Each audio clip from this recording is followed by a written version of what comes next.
Make sure you like and subscribe. A2D Radio, all of our platforms. This is the Weekly Roundup. I'm Zach. That's Daniel. That's Alan. Alan Foy, our man from eXp Realty, joining us tonight live on the Weekly Roundup.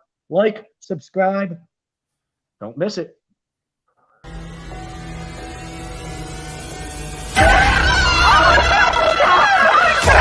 Let's go!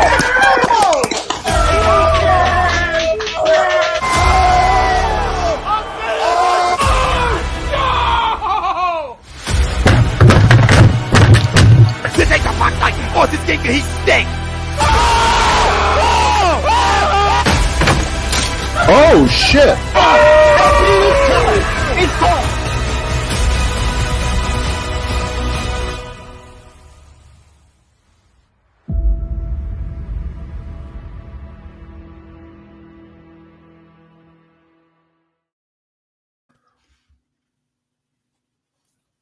There we are, everybody. Back live on the Weekly Roundup. What a show we've got for you tonight. What's going on, Alan? How you been, bud? Good. Haven't talked to you in a while. Yep. Same old. Living. Doing my thing. Back in real estate a little bit now. The basketball season for me is over anyway, and right back into the eXp Realty game full time. Back into it. Yep. Took a little time off. Obviously, our sponsor here at the Weekly Roundup, one of our sponsors in general at A2D Radio, sponsor of a lot of our content. And if you're looking to buy or sell a home, you know the man to talk to. He's sitting at the bottom of the screen looking for a change of career brokerage. He can help you with that too. Contact Alan Foy of eXp Realty LLC at 302-682-8820. Visit him at alan.foy@exprealty.com. Hopefully that wasn't too laggy. Because on my end, it was really laggy. But, that would defeat the whole purpose of a read, right? If we couldn't get it out there accurately and cleanly. So it sounds fine on my end. Hopefully it was a little laggy. We're all good. A little laggy. We're like a little inaccurate about it. Yeah. Oh, okay. Daniel, how have you been, my man? I know we you had the bachelor party last weekend, so we didn't do a show. It was pretty good. Just traveling through the city of Boston. Now I'm back. Wanted to talk a little bit of sports. You got March Madness going on right now. See who's going to make the final. Villanova live, about to make me some money. I had Villanova plus 3.5 in a parlay and plus 4.5, and it looks like they're about to win outright. So yeah, let's not speak too soon because I don't want to jinx anything here. But yeah, I did it the other day calling Houston against Arizona. I was pretty adamant about that. Good call there. Yeah, Arizona's been trying to lose all tournament long, so I mean that was kind of inevitable at some point. I was shocked when Villanova was plus money. Let me tell you, I could not believe. I was like, that can't be right. I was like, you better let me jump on that plus money right now. Like they've been coasting through the tournament because they really haven't been tested too much. And then you had a team like Houston that's just been playing a little bit above what they're used to. Like they made the Final Four last year. They lose 4 of their starters, and then they come back, and then they look even better than they did last year. And then they gave it to Arizona the other night.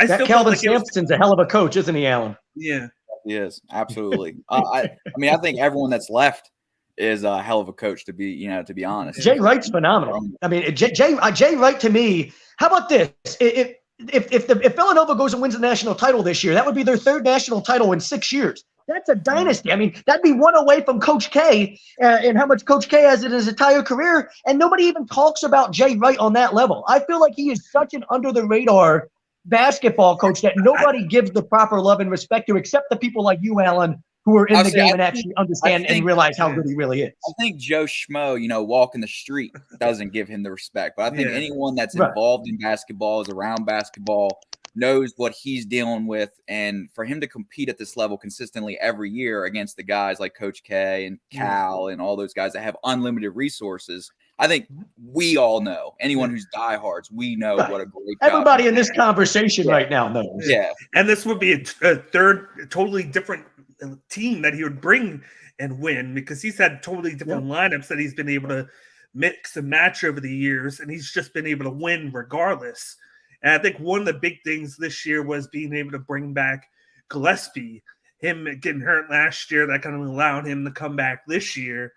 and kind of it just added a little bit more to the team with how he's been playing this tournament. He's been doing really well. It was like, imagine if he doesn't get hurt last year and then he doesn't get the medical exception, how this team would look. Yep. Absolutely. I don't know. I saw we had the Peacock Man, the human hype mobile, the human hype machine. There you go. Emotional support Peacock Man. Listen, this has got to be like a Frank Burner account or something. I really this has got. Yeah, I mean, listen, they're incredible. Frank written all over it. I know it does. I've known Frank long enough to know when it's got something got his name on it. It's funny though, regardless of who's behind it. You know what's funny, Daniel, is last time we had a show, the big topic that night was centered around, will the Phillies make a big free agent signing? Will they have a big splash in free agency before we get, to the start of the regular season? And here we are 2 weeks later. And not only did we have one big splash, but we had two. And we talked about we wanted Chris Bryant. Got to have Chris Bryant. Got to have him. Got to have him. Got to have him. We let Colorado pay him $187 million, and we took that money and signed two players for less money than that. We got two players for the price of one, Kyle Schwarber and Nick Castellanos, who in the middle of our lineup are going to be having two of them is better than having one Chris Bryant. Let's put it that way. You can even say that we took a reliever and add that on top of that bill, and it was still less than Chris Bryant because we signed three relievers to add to what we re-signed already. So I think we did what we needed to do, which was add a little bit of bats to the lineup because we had to do that. We had to add some hit to the power side of the lineup and then get some hits in the beginning. Like you get Schwarber, more than likely he's going to be like a leadoff guy. And we signed him. He came in the first day. They showed a picture of him with Charlie Manuel in the hitting cage, which was the smartest thing ever. Get the guy that knows how to teach guys to hit, put him right in front of a Schwarber who he can hit for power. He's just been hot and cold when it comes to just putting the ball in play. Oh, but Schwarber could hit a pop up the right field and it'd be a home run here at CBP. Yes. I mean, he really he's a dude that hits moonshots, and he could miss one and still even missing it. It's like when Ryan Howard used to like hit those home runs. You're like, he didn't even get all of that. He hit it off the end of the bat, and it still got out of here. Yeah, I have no doubt he's going to hit 30 home runs plus. I just want to see him hit 250, 260 instead of 220, 230. I don't know if he'll hit 220 again, but I mean, I can take him hitting 240, 250 if you're going to hit me 30 bombs. Exactly. I mean, because pretty much what you're doing is replacing McCutchen in my lineup, and McCutchen hit me 230 with like nowhere near the run production that you're going to give me. So I'm fine with that. Castellanos, I mean, anybody that's been listening to the Roundup for long enough knows I've been calling for us to sign Nick Castellanos since September of last year. I mean, this guy was my favorite player in the free agency. I love his swing, and Dombrowski touched on it. He's like, when I had him in Detroit, he used to follow around this guy named Cabrera, who was pretty good at that time, talking about Miguel Cabrera.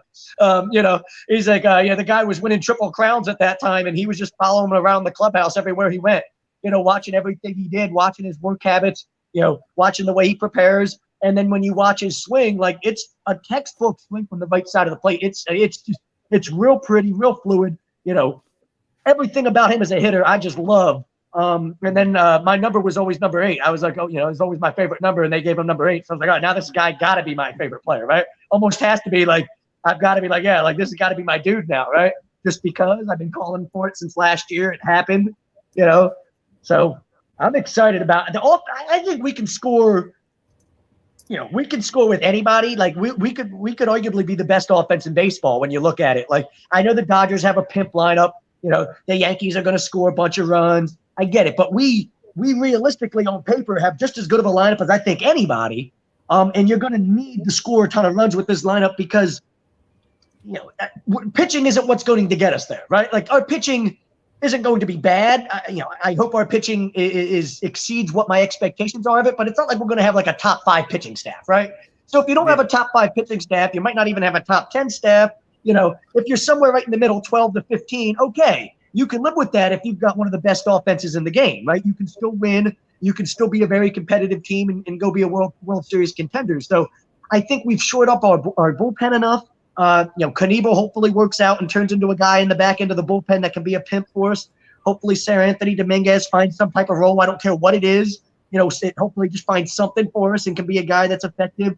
Anytime you could throw 100 miles an hour, they could find a role for you, Alan. Basket. You'll know this is a basketball. Like if you can shoot, if you can be a spot up shooter, we'll find a spot for you on the team, right? Like baseball is one of those things. Like if you can throw 100 miles an hour and control it, yeah, like we'll find a spot for you in the bullpen. Like like you can pitch somewhere.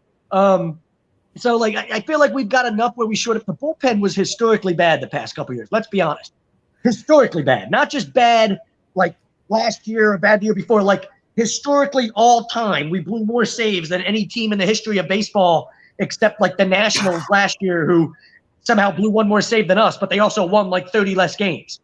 You know what I mean? So they were that bad. Like how do you like?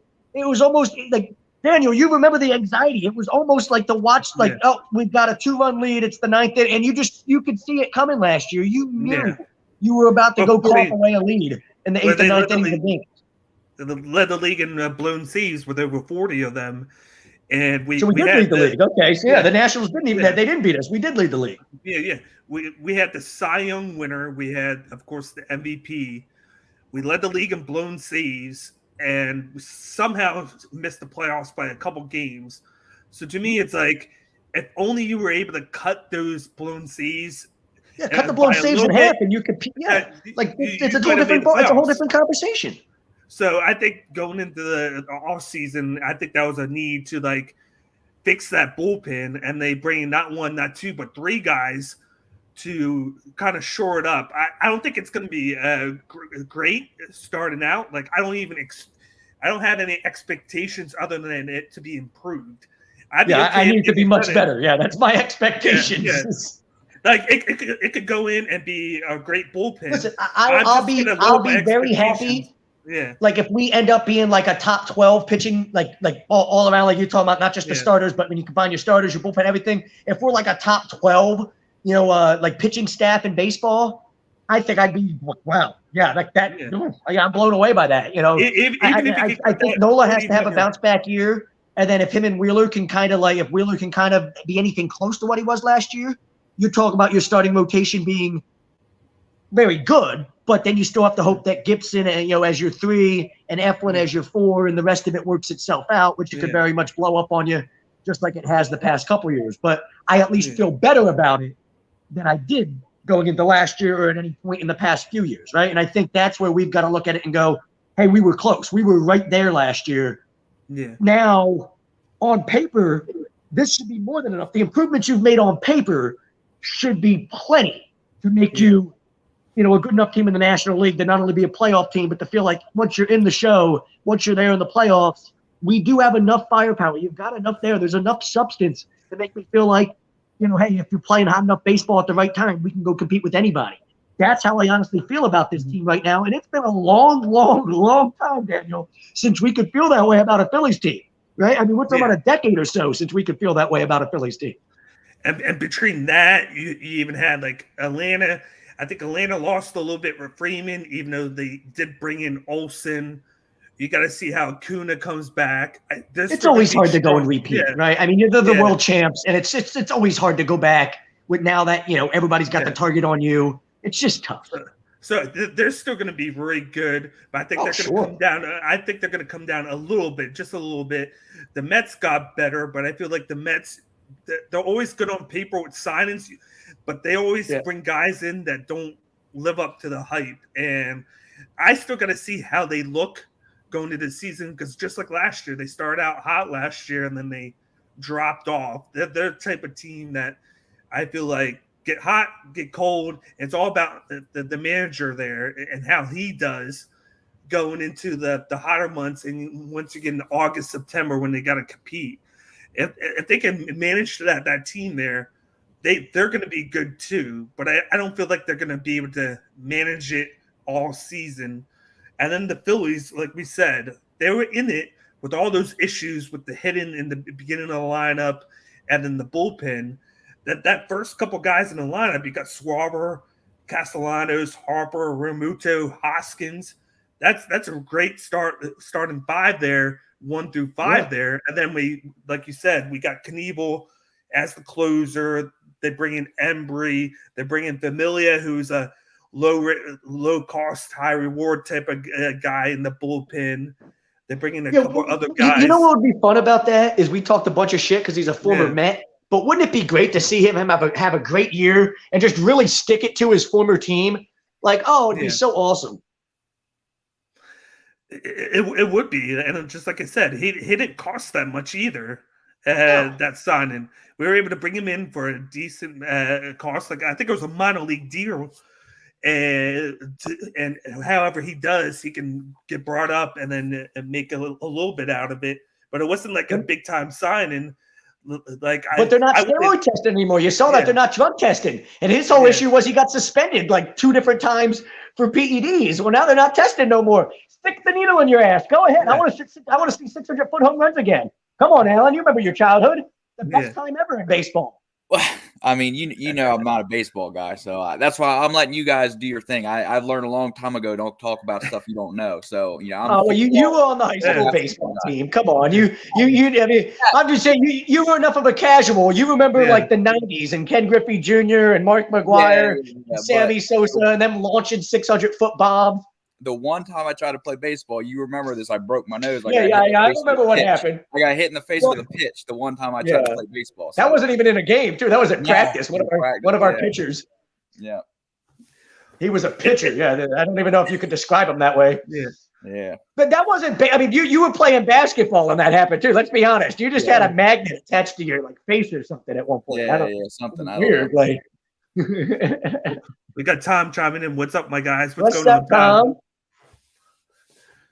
But nobody's Nova just won me a bunch of money, by the way. Won like $300 tonight, so that's good. I'm looking forward to this Duke game, Duke Arkansas coming up. That's coming up in 20-30 minutes. His career keeps on going for at least one more game, at least. With 20 minutes. I think they find a way to have him in. Like, no, Duke is that's always been one of the NCAA's teams. Like, they're going to the refs are going to help him get all the way to that fucking championship game and let him go out on top. Alan, you know how this goes. You want to sit there and be like, no comment, but you know what I mean. You know, there's always some home cooking with these refs. Yeah, I'm not. You know, Bob Hurley. Bob Hurley always got the calls. Let's be honest. Don't go into Bob Hurley's house. You're not getting the calls in Bob Hurley's house.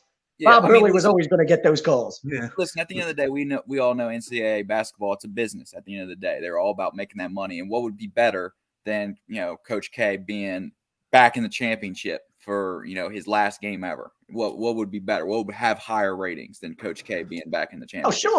Oh sure, of course. What about the other day, the bulletin board material that Texas Tech gave Coach K? What was his name? The big guy on Texas Tech. Chris Beard? Oh no, I don't know who that guy is. I thought you were talking about the Texas coach. I had no idea that you don't. He had made the comment that he was like, "What away?" He was like, "I wasn't expecting to play Coach K, but I guess he's not going to make it farther in the tournament because they're going to be able to play us now." And this was right before they played, like the morning of. And I'm talking to a buddy of mine. I'm just like, "That's not the guy to say that to because he's going to tell his team." He's like, of all the guys for you to say it to, this is Coach K. He's getting ready to retire. He's one of the best in the game. He's going to tell his team to play, and he's going to come ready to go. And they did start out slow against Texas Tech, but just like every other game in this tournament, once the second half hit, they're ready to go. They came back in there and they fought, and they got the W. It seemed like each game, a different guy has stepped up. Like against Tech, Roach stepped up in the late part of that game, hitting those free throws, hitting those jump shots. He was just hot at the end of that game. It just seems like no matter how they start, they just end the way that they should. Just hot, that they get hot when it matters. Even in these types of games where they have to come from behind. It's not ideal, but as long as you win, you move on. So let's get the poll question out the way real quick, so that way we can come back to basketball, football, and some other things that Alan can involve himself with us a little bit more. But I've already touched on my how excited I am about the Phillies. It's real simple. Are the Phillies a playoff team this year? I think they are. The Phillies will be a playoff team this year. Agree or disagree? I think they are. Yeah, I mean, you better be. you better be. I mean, this is. I mean, you don't go out and do all this in a single offseason to not be a playoff team. I think with 6 teams now that they should be at least a wild card as like a 5 or 6. I still feel like the Braves are the team to beat because, of course, they won the World Series and they've made moves enough to keep that status where they didn't really sell. I mean, it would really be unfair to say that they're not the team to beat. They're like, we're the world champs. Like, the fuck you mean? Like, of course we're the team to beat. Like, the Mets. I know you feel the same way, Daniel. Like, I know, like the Mets, they got so much better. They signed all these, but they're still there, and they always find a way. The Mets always find a way to let it blow up right in their face. Like every single year, just something blows up, and I think I can't wait. Like, I just have a feeling something like that is going to happen again this year. Even Mets fans think that. Here's Rob Povey is a Mets fan. He's in the chat room. Hey, Poe, tell us what you think. I know you want to be excited about your Mets this year, but let's be honest, Steven, you're like, no, like Scherzer's going to blow his arm out like 6 weeks into the season. Have to go get Tommy John and miss the rest of the year, and we're fucked. Poe's probably going to come in here with like an anxiety attack in a minute. Watch. Yeah.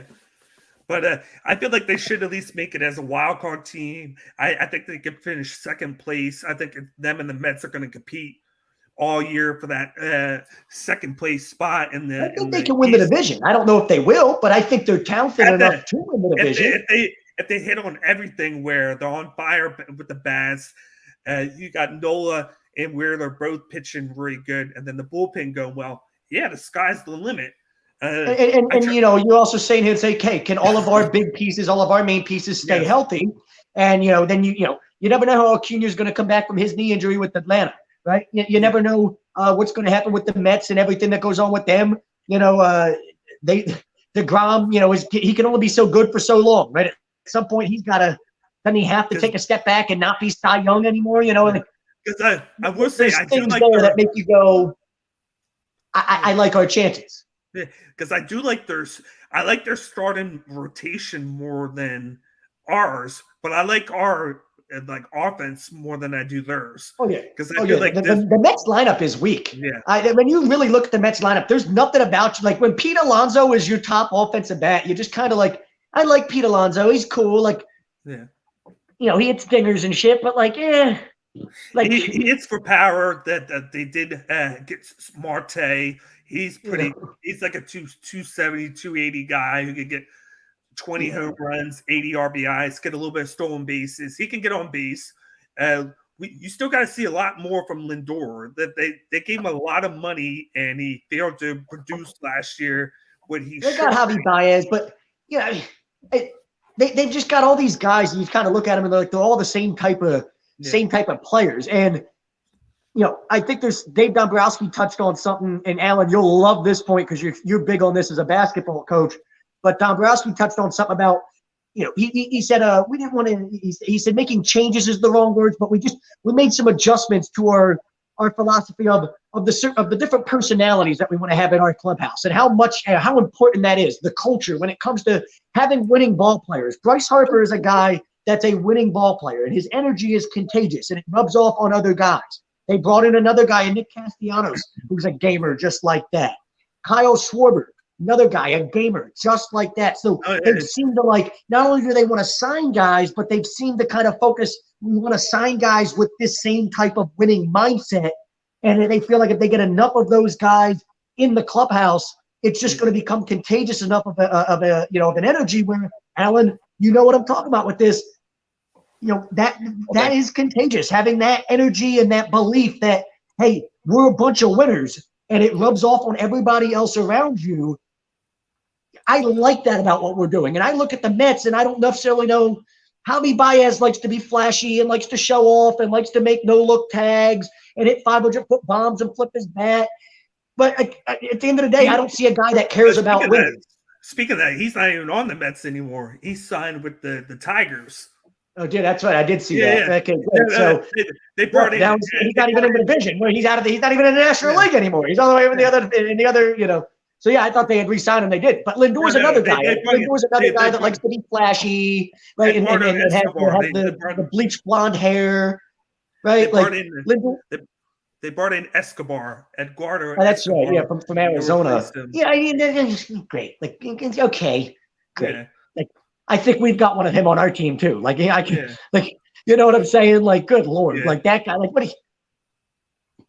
Great, he's coming off a couple of his best years of his career, but it's not like he's going to be Bryce Harper or anything, you know. No. But yeah, that's my biggest. I think the thing I'm most excited about with this team is I love what seems to be like an infectious winning, attitude. It's almost like Bryce Harper is pissed that they wasted an MVP year from him last year, that they wasted a near Cy Young year from Zach Wheeler, that they had all this stuff, guys in the prime of their careers, guys having the best years of their careers, and you somehow we couldn't get to the playoffs. That's bullshit, and we can't let that happen again. And he put enough pressure on them to go out. Middleton, we ripped them for how long? We were ripping them for weeks about not wanting to go over the luxury tax and being cheap, and all the stupid money comments that he'd been making, and all the billions that he's made from his cigar company, but he don't want to spend any of it. And hey, I don't know how much of a role Bryce Harper had in it, but I think it's really obvious that when you just connect all the dots and the writing on the wall, and you see the comments from guys like Castellanos and Dombrowski in the introductory press conference, Bryce has played a very big role, very significant role behind the scenes in putting pressure on this team to get better in the areas that they need to. Yeah, well, he has the same agent as Castellanos, and he was calling his agent and talking to Castellanos apparently every day for a month. He was like, come play here. And that had a big role. Scott Boras said he was tired of Bryce Harper calling him. They're like, what's your favorite part about this deal? He's like, I think the fact that Bryce Harper is not going to be calling me 4 times a day anymore, trying to make this deal happen. So, you gotta love it. All these guys love playing with each other, right? Schwarber played with them together. Him and Castellanos played together for a year, and they talked about how much they love playing together. Castellanos and Harper won a gold medal together with the U19 team. The U19 USA team in Venezuela when they were teenagers. These guys, it's like an infectious thing where they enjoy the fact that they all have that same mindset when it comes to baseball and it comes to winning and how to approach it. I mean, how can you not be fired up in a fan base like this? Oh, we love it. And one thing I like going into spring training is they mentioned that Bryce Harper wanted to room with Bryson Stotts. Yeah, so he can talk to him, mentor him. He wants to groom the young kid. Yeah, he wants to groom him. And another thing you'll love here, Bryson Stott's our young stud shortstop prospect who everybody thinks is going to have a pretty good chance to make the team here out of spring training. So Bryce Harper said, I want to room with him in spring training, take him under my wing and groom him sort of thing. You got to love it. That's a winning ball player. That's a leader. That's a leader that wants to win.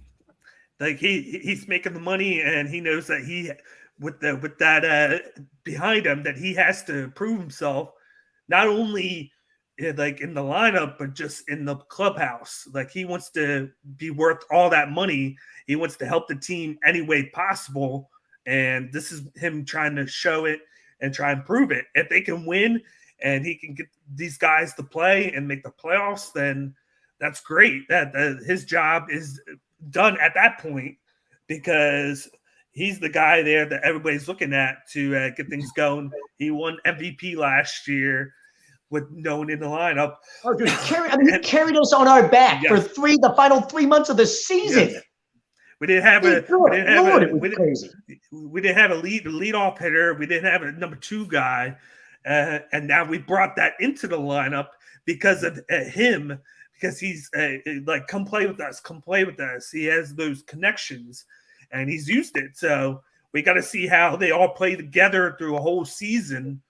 But I feel like as long as they can show something early on and get a good start to the season, then they should be good. Because I feel like Schwarber brings the power. Castellanos puts the ball in play. He's led the league in the past couple of years in doubles.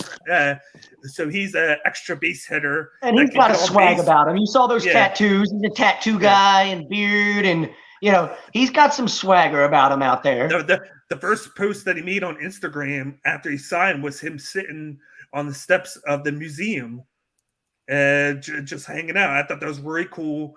He's trying to take in the city. He's trying to embrace everything. As long as he can get on base, because we saw last year, there was a lot of times that Bryce was hitting solo home runs because no one was in front of him in the lineup. He should have at least one guy in front of him in the lineup now. So when he's hitting those home runs, it's not going to be a solo shot. It's going to be a 2-run, maybe 3-run homer now.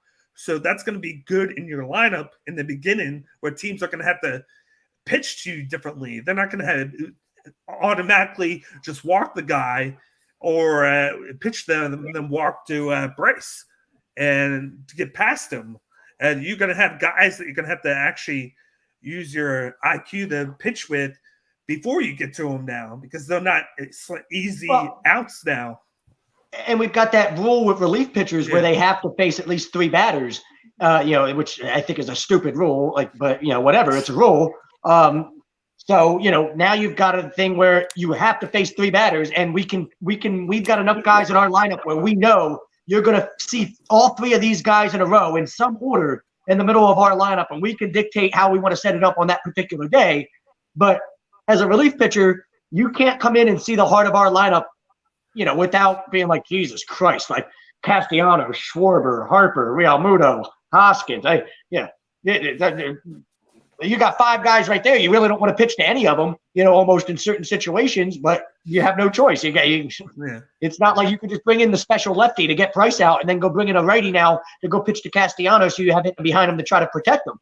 No, you can't do that now. So you can go like right, left, right, do different things to try to protect that. If I can have Schwarber, like Harper, Castellanos, Schwarber, Realmuto, or something like that in that order. You've got to get it left, right, left, right, right, left, right, left, right. Get it so it's split up and it's consistent enough through the lineup where now they can bring in a relief pitcher and there's nothing they can do to give them an advantage with our lineup. They're gonna have to pitch to somebody that's a big mismatch. And we haven't even talked about the fact that Realmuto and Rhys Hoskins, because they're going to be moved down in the lineup a little bit too, where they're not going to get shuffled around like they used to be. Like Realmuto's not going to be batting first or second, and same with Hoskins. They're going to be at 4 and 5 in the lineup, which is going to make things better for them as well. And they might see better pitches because of it. Yeah, I don't even know. Like, I think I'm cool. Like, do what you got to do to be creative. Like, that's the whole point of having as many guys. Like Castellanos and Schwarber. They're guys, again, they're winning ball players. They're not going to say, I have to hit in this spot. No, wait, what do you need me to hit me today, Skip? Where do you want me to hit? What are we going to do? What's the plan? Whatever. I like being creative like that. I think I'd like Bryce as my 3. I think Bryce is my 3. I think your best hitter is always your 3 hitter, and Bryce is my best hitter, so he's my 3. But everything else, I can have moving pieces around him if I want to. I think the one other spot in the lineup I'd want to have consistent is I need to find a leadoff guy. I need to find a leadoff guy, and that's the leadoff guy. We don't have multiple leadoff guys. That is the leadoff guy. Yeah. And I need to find somebody that can be, I don't even care if he's fast and steals bases. Just be on base, kind of what you were talking about, right? Just be on base. Get on base for me at a high clip so that I know once guys like Bryce and Nick and those guys are coming to the plate, there's going to be guys in front of them. Even if somebody kicked around the idea of hitting Schwarber too, you could hit Schwarber too if you really wanted to. He's a high on base percentage guy, and then you could realistically hit Nick 3 and then hit Harper 4 and JT Realmuto 5 if you wanted to, and even that works. And you still like that lineup. What about Schwarber 2 and Castellanos 1? No, because now. First of all, Castellanos isn't a high on base guy. If you look at his on base percentage, he hit 309 last year, but he had like a 350 or something on base percentage. He doesn't walk a ton, you know what I mean? So I don't know if I expect him to hit 309 again, but if he hits 275 and hits me 35 bombs, I don't care if he hits 300 or not, and I don't care what his on base percentage is. I'm just saying because he's a high guy with that double, so he's going to hit extra base hits, get on base. I think I like him more as a 2-hitter. If anything, I'd say I like him as a 2-hitter, but I still think I like him more as a 3, 4, or 5 better than I do anyway. Like Schwarber, to me, I'd be more open to hitting Schwarber, Hoskins, like in the 1-2, because Hoskins walks a ton. At least Hoskins can be an on-base machine. He might only hit 250, but he'll also get like on base, like his on-base percentage will be like 100+ points higher than what his batting average is because he walks 120 times. Because he walks over 100 times in a season, type of thing. So I might even be able to hit him 2. Hit Harper 3, Castellanos 4, Schwarber 5, JT 6. If that means I know I can find somebody to hit leadoff, or you could even experiment with the idea of Schwarber hitting leadoff, and maybe Schwarber's your leadoff guy. I don't care if he hits 240 if he's going to hit close to 30 homers from the leadoff spot while also being an on base guy. I don't know. Like I said, there's a lot of creativity there. There's a lot of things that Joe Girardi can have fun with, and that's why Joe Girardi's supposed to be Joe Girardi, right? Go figure all this out. Go make it all happen. Sit down with these guys, get them together, get them in your office, and let's have some fun with tinkering with this thing and figure out the fuck we want to do with it. Yeah, this is going to be crucial that Joe Girardi makes some good moves this year. Let's not make double switches. Let's not make double switches for no reason where, like, you're bringing Alec Boehm out of a game and bringing, like, remember, there was a couple of games last year he just made double switches where you're like, why? What was the point of that? Like, I don't even understand, like, what that was. But Alan, we want to try to segue off baseball a little bit and come back to you as a basketball coach, kind of the piggyback off what we're talking about with the lineup. You love having versatile guys that you can kind of move all around, play in different spots on your floor, don't you? Don't you? If you could have maybe you got a small lineup where that's your small, and then these, I'll go with 4 guards or something like that at a time, and then at the same time I can have 2 guards on the court, and I've got two guys that can interchange, and one can play forward while one can play guard because they're versatile enough. You're somebody that loves having as much creativity at your hands as possible, are you not? Absolutely. And I think if you look at where we're at in basketball nowadays, I think it's called positionless basketball. Yeah. I think you look at this, the 5-out stuff, the positionless basketball where you have multiple guys that can all catch, shoot, dribble, take someone off the dribble, and defend all 5 positions. I think that's what wins in today's basketball landscape is 5 guys that can all do those same things on the floor for the most part. Obviously they're not going to be as good at dribbling as a point guard and whatnot, but they can still take their guy off the dribble. You know what I mean? There's no complete weak links. I mean, that's what the Peacocks are doing, for what it's worth. The Cinderella story, they're 5-out in it a lot. They're playing a lot of 5-out, offense, and then they're switching a lot of stuff on defense. So they're all guarding 5 positions, Well, in Villanova's initial run when we were young, 15 years ago, remember they had the 4-guard system they ran with Kyle Lowry and Randy Foye and Alan Ray. And they had 4 guards on the court at all times, and they gave teams fits with it. They still do a lot of that. They still do a lot of 4-out, 1-in. Well, you look at the pros. You got the Nuggets with Jokic. He's in top 5 in assists. He averages like 8.2 assists a game. He's their facilitator on that team. They haven't even had Jamal Murray all year. He's not even back yet, and they're in playoff contention, of course. But they have 3 bigs on that team, and they really don't use like a true point guard on that team. They facilitate through him.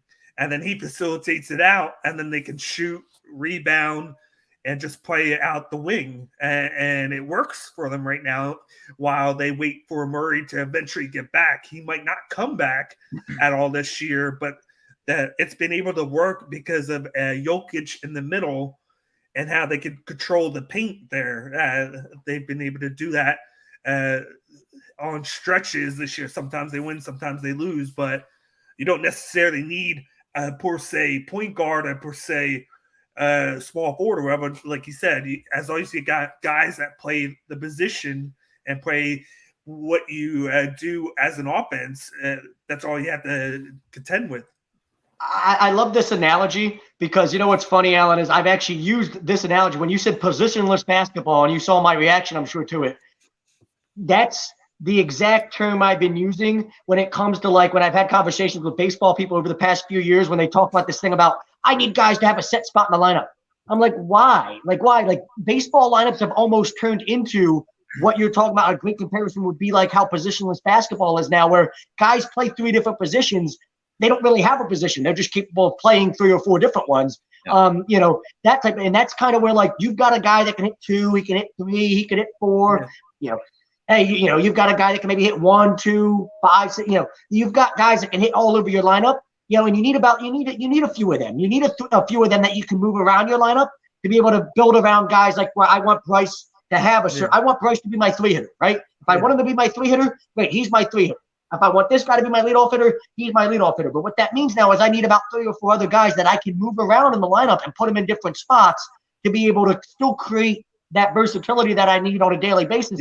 Because with scouting reports and everything like that, I think that's crucial too. You just know the way these teams are scouting things. I need to be able to give you a different look. I can't just have you knowing going into the game, this is going to be their lineup every single night because that's what it is. Until I switched up the night and moved that guy to the 6 hole and put the guy in the 6 hole to the 2 hole because they're just they're versatile enough to do that. I need to be able to do that as a coach. I feel like no matter what the sport is, But I feel like the positionless basketball thing is a great analogy for what I'm trying to talk about with the baseball lineup nowadays and building it, because it is really similar in the way you look at it, I guess, as a coach, in the way you're looking at it with your eyes as a basketball or a baseball person. You're a basketball person, so it relates to you a little bit more. Yeah. I'm trying to use that as an analogy to help baseball people say, oh, okay, makes sense now. Yeah, 100%. You're hitting it. I think that there's so many trainers nowadays. There's so many, all this stuff that so many kids are working on every aspect of their game that if you can't do a little bit of everything, you can't play now. You have to be able to do a little bit of everything in your game to get on the court or, get on the field or whatever sport they're playing. You have to be able to be versatile nowadays. Yeah. Especially at the youth levels. Let's be honest. Once you get to the pros, you might have a specialized role, or college, they might find a specialized role for you. But this, like, if you're playing 12, 13, 14, even high school, you know what it is. Like you need guys, like, your role is to do whatever the heck I ask you to do in this moment. That's what your role is. Like, I don't have a guy that's just a 3-point shooter, and I need you to do a little bit more than that for me. Great, you shoot threes, but I can't have you only doing that, right? I need to be able to have you do a little bit of something. Take a charge for me every once in a while. Whatever, something. When scouts are looking at it through the draft, they're looking for those 5 tool players that can not just do 1, not 2, not 3, but 4 or 5 things. And if you, just like you said, you want guys in different parts of the lineup. If you can present to another team 4 or 5 different lineups, that's 4 or 5 different lineups they have to game plan for or write notes and study on. Whereas if you were just doing it, I guess 5-10 years ago, it might have just been 1 or 2 lineups, one against right-handers and one against left. It's a lot easier to game plan for 2 lineups than it is for 5 or 6. So with different guys in the lineup, that creates more havoc for the other teams to worry about. And that gives you more looks and better chances of catching that team off guard on any given day or night, whichever you're playing in. I don't know who this dude is underneath the Mads 15-16 dude, but this guy is smoking some better shit than I am. First of all, Toronto, no, they don't. Like, the Dodgers probably have the best lineup. Toronto's got a nice lineup. I'd say it's top 5, but Bill Middlebrook said the Yankees. I think the Yankees have the most overrated lineup in all of baseball. I mean, you want to talk about, Alan, this is when we talk about versatility. You want to look at the Yankees lineup? Here's the Yankees lineup. They've got, like, Aaron Judge, Giancarlo Stanton. These dudes hit 600-foot home runs. They strike out 600 times a year. None of them can run. None of them can field. They're literally the same player. And they've got like 4 of them in their lineup. So, like, it's not versatile in any way. It's not like they've got a bunch of everything where it's a good mix. I think they've got the most overrated lineup in baseball. The Jays have a sexy lineup. I'm not gonna lie. The Jays have a sexy lineup. The Phillies are a top 5 lineup in baseball. That's nuts. They're going to produce a lot of runs, but they're hinging a lot on the acquisition of Josh Donaldson. They're hoping that he can do a lot. They bring in that Alafa. I can't even say Alama. Yeah, he's got 3 names. He's got a hyphen. You got to love the guy with a hyphenated last name. Yeah, Kalafa something. Yeah, whatever it was. He's a really good shortstop. Yeah, but he's a defensive guy. It's not like he's a guy that's going to come in there and be Derek Jeter on the offensive end. He's not going to go hit 320 and hit you 20 homers or anything. I think they're expecting him to play catcher too, since they got rid of Sanchez. Who's going to play catcher? That guy, because he plays catcher. He plays second. I heard he's playing shortstop. They got a left-handed catcher back in that deal. As well, and he's going to platoon with the right-handed catcher that they already have. Because I know there was talks that he might even play a little bit catcher. Well, I guess if one of those guys gets hurt, you don't really have another. Maybe he could be. You could be my third catcher. And if one of these guys gets hurt, it's always an option, sort of thing. Sure, but I don't know. You go watch that. First of all, and Aaron Boone stinks. He's an overrated piece of shit manager. Okay, I think the crazy thing is having a disgrace to the Boone name. I think Alan, this will give you an idea about Aaron Boone. It's kind of like a basketball coach. He's the 3rd generation. His grandfather was a baseball player and then became a manager. His daddy was a baseball player and then became a manager. And then he was a baseball player and his brother was a baseball player. And now he's a manager. So he's got 3 generations of people in the Boone family managing, except the only 2 that were any good were his dad and his grandfather. I was going to say, I don't speak on stuff I don't know about, but what you're getting at is he only got the job based on name only. Is that what you're getting at? Yeah, I mean, I don't know. He was working for ESPN as an analyst for a few years before they hired him. But yeah, he's always been a guy that came across as a buffoon. Like Aaron Boone was like actually most known for when Alex Rodriguez got traded to the Yankees when we were a kid. The reason that trade happened was because Aaron Boone was their third baseman at the time, and he was playing a pickup basketball game in the offseason and blew his ACL out, and it was like against his contract and shit. And because he blew his ACL out and then couldn't play, they had to find somebody else to play third base. So they traded for Alex Rodriguez.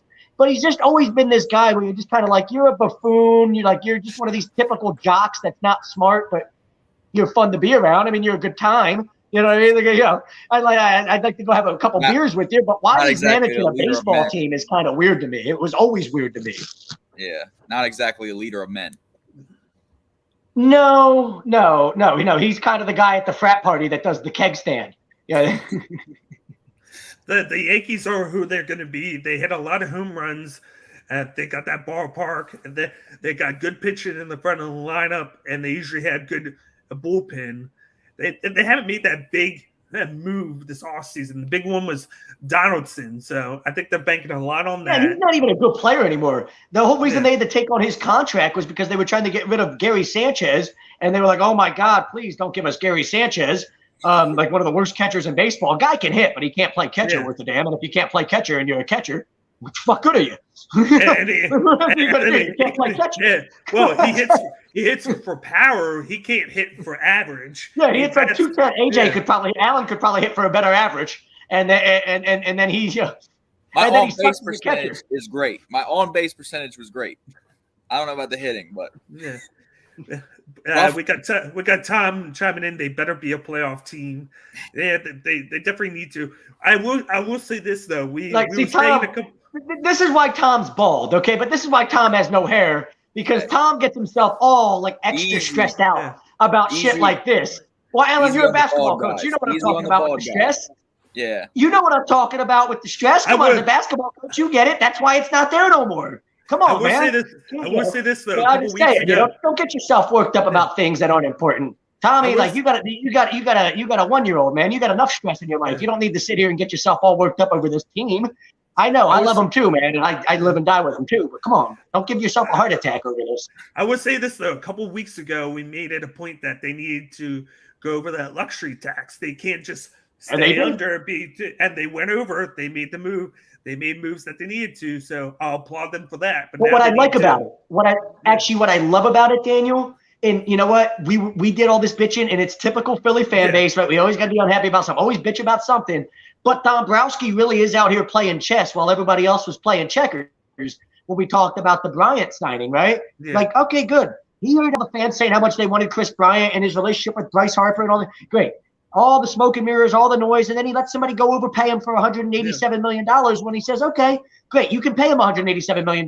Meanwhile, I'll sign these two guys for that same deal, except I get them for $10 million less. So I've been signing the two of them for less money than you signed that one guy, and I'm out here playing chess while y'all are playing checkers. So not only did they spend the money to go over the luxury tax, but it wasn't like they were just, when John Middleton said stupid money, well, no, this wasn't stupid money, was it? Like, it was actually smart money. Like, you made a smart investment here. This wasn't just let's go throw money into a fight just to make base happy. This was actually really well done and like an A+ grade to Dave Dombrowski on this, because he could have just gone out and tried to sign Bryant to make us all happy, and shut up the fan base. But, there's a reason the guy's got multiple World Series rings, right? There's a reason why the guy's won everywhere he's been. Because he understands how to play chess while everybody else plays checkers, and block out the outside noise. So I could not be more thrilled with how everything played out. I'd much rather this than just signing Bryant. I'm still confused by the fact that Chris Bryant, who's only hit over 100 RBIs once in his career, has gotten more money than not only Freddie Freeman, but Matt Olson and a couple other guys. Like 184 million. He could play three premium defensive positions, third base. I mean, if you could play third base and center field, and you could do it at a high enough level where you're considered an above average to good defensive player, and then on top of it, you can hit me close to 30 homers. I get why teams like that. That's a really, really valuable player. Alan, we talk about playing multiple positions while being one of the better hitters in baseball. that's pretty valuable. So I get why he got the money. I still think they overpaid. But that's the thing where I question it, because I don't think he's one of the better. He's a good hitter, but I don't think he's a better hitter. He's one of the better. I didn't say one of the best. I said one of the better. He showed signs, and then he regressed for a couple of years. And if you go look at his numbers, go look at his numbers, Daniel. Be honest. Go look at his numbers, because I was with you up until I went and looked at his numbers. I was with you up until I actually went and looked at him. He's been one of the most consistent offensive players in baseball over the past 5 years. Take out the pandemic year when a lot of guys had a really, really down half a season. I feel like if you take that out as an outlier with everybody, it's fair. And look at the past 5 years, he's actually been one of the most consistent. Hits 260, gives you 25 to 30 homers. We're driving close to 100 runs. Yeah, we probably won't drive in over 100, but close to 100. You can be 25 to 30 homers and drive in 85 to 95 runs. Okay, and outside, he had been hurt a couple years, but the years that he's been on the field and consistently played, those numbers have been as consistent as anybody in baseball. I still don't think he's worth 7 years and $187 million. I don't see that. Well, that's my thing. I think he's been good, but not that cost good. I think Freeman was definitely worth more than him. Olsen, I think, was worth more than him. Plus, he's been more consistent at that age. I just think that it was way too much money.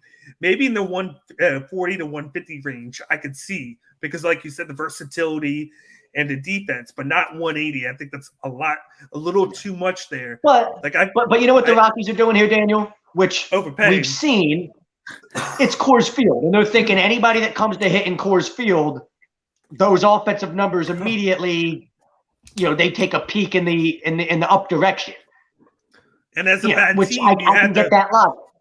And as a bad team, you got to overpay to bring somebody. Sure, they need to put asses in the seat. Sure, he's star potential. And where'd he grow up? Let's be honest, Daniel. The big thing about him not wanting to sign with Philly was he didn't want to play. The kid was Chris Bryant was born and raised in Las Vegas. He's a Las Vegas kid. And the big thing was that he didn't want to play east of the Mississippi. He wanted to play anywhere from the Midwest all the way out to the West Coast, but he didn't want to come anywhere more east than that. So St. Louis, Chicago, you're talking about cities like that. So no matter how much Bryce Harper was trying to get him to sign in Philly because they're best friends, he didn't want to do it. He didn't want to go sign in New York or Boston or any of these like East Coast cities because he's just not comfortable, which to me is kind of a red flag type of thing. If you don't want I'd rather go play on the West Coast. Okay, well then go be soft and be a pussy and go play in a place where they don't give a fuck about winning. That's fine. But I mean, I'd rather take the dudes that are hard-nosed that want to walk into this environment and take it on the chin and go, hey, let's bring it on. Boo me when I'm bad. I don't care. Great. Because you can give me when I'm good and it's going to be awesome to win together. Yeah, I don't care how talented they are, whatever the case may be. If you don't want to be here, I don't want you here at the end of the day. If you're not into buying into what we're doing, I don't want you here. I don't need you. I mean, that's the truth, Yeah. And that's part of the reason he signed in Colorado. That's like a 30-minute flight to Las Vegas. Yeah. Like, let's be he's like a 30-minute helicopter ride home to Las Vegas, which, let's be honest, he probably found a way to get that into his contract. Yep. I get to fly on the private jet, the team jet, whenever I want. Go home and see the family. But let's transition a little bit away from the Phillies and baseball to, of course, March Madness here. Let's talk a little bit of March Madness. Oh, we've been talking plenty of that too, but the Duke game's live. Yeah. Well, that's exactly why, because they're getting ready to go live. We just talked about it. You mentioned it. Villanova was able to get that win. I wanted to bring up William bring up. He said Villanova didn't win. Houston lost. 1 for 20 from three. Bill lost money. I watched. Bill lost money betting on Houston, Daniel. You know he did. He said, but a dub is a dub. That's why they play the game. He's right. That sounds like somebody. Daniel, that sounds like me after somebody played really poorly and cost me a bunch of money on a bet. Yeah. That's what that sounds like. He bet on Houston. Now he's just mad. But I'll start with you, Al. What have your thoughts on the tournament so far? I mean, I think it's been some great basketball. Like I said, I mean, it's obviously, it's March Madness for a reason. Everyone goes crazy about it, but I'm huge with what's going on with the Peacocks. That's awesome. The way they're playing defense, the way they're playing for each other, and the way they're executing, and their coach has I'll go on record. Their coach has had the best sets in the Shaheen Holloway has outcoached John Calipari. Yep. And Matt I'm a UK guy. guy. And he's outcoached everybody that he's come across in this tournament so far. Yep. Every single coach, and they've all been big name coaches, and he's outcoached all of them. I've actually jotted down a few sets myself. You're going to see the Bordentown Scotties run some of those sets this year. So, nice. I love it. Look, there you go. Fantastic sets. Whenever they need a basket, they find a way to get a basket because he's putting his players in great positions to get baskets. And they're so active on defense. And there was a clip, it was on Twitter too, but I saw it during the game because, as a coach, I look at different things than most people do. But they subbed out all 5 guys the other night at the same time. And not one of those guys rolled their eyes. Not one of the guys had bad body language. Not one of the guys was like, why am I coming off the court? They all dapped up their teammate. They all one of them hugged their teammate when they're coming off the court. The culture that he has created, it's not a mistake they're where they're at right now with the way they're playing. And I think they can win the whole thing. I really do. I believe the way they're playing right now, they can win the whole thing, 100%. What do you think the it factor has been for them, like against each team? Because 15 seeds. That's helped, but their defense is amazing. Like at the end of the day, if you want to win basketball games, keep the ball away from the hoop for as long as you can, and make the other team as uncomfortable as you can. They're so active. They get so many tips. They get so many loose balls. They get so many rebounds for being a small team. It's incredible. Maybe one of the all-time great basketball quotes are going to be, obviously this isn't word for word, but I got guys from New York and New Jersey. We ain't scared of it. That's an all-time great basketball quote right there. I think it made it a little bit cooler. The last thing was the fact that they played that's good stuff. That they played in Philadelphia, so they were a little bit closer, of course, to Jersey City, like 90 minutes to 2 hours away. So he was able to have his wife there. They had friends and family that were able to make the trip down. So it gave them a little bit of not like of course home court, but they had a little bit of the hometown crowd there to kind of root them on. Whereas if they were out west, they wouldn't have had that. So it made it a little bit easier for them. And you never see this where a 15 seed can show up and make it to the Elite Eight. That's the first time ever. Yeah, no 15 seed has ever gone to the Elite Eight until now. Yeah, I think that the best way. I think George Mason, what were they, a 13 seed? Yeah, they were like a 12. They said there's been like 15 seeds that have made the Sweet 16, but none of them have ever made the Elite Eight. This is the first time.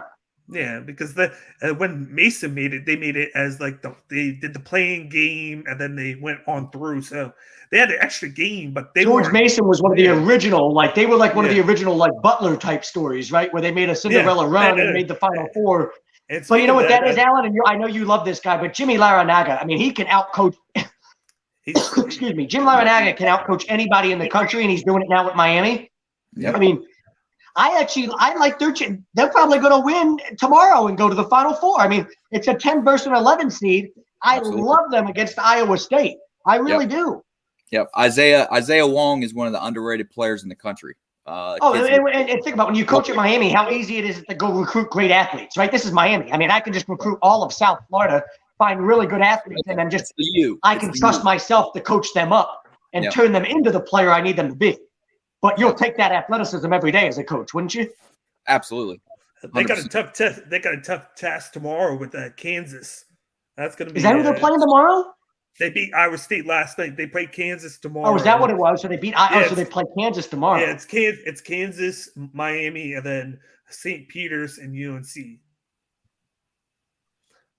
St. Peter's, UNC, man. Yeah. I gotta root for St. Peter's though, don't I? I mean, I know they probably, but fuck it, give me St. Peter's. But I have a feeling. Again, this is my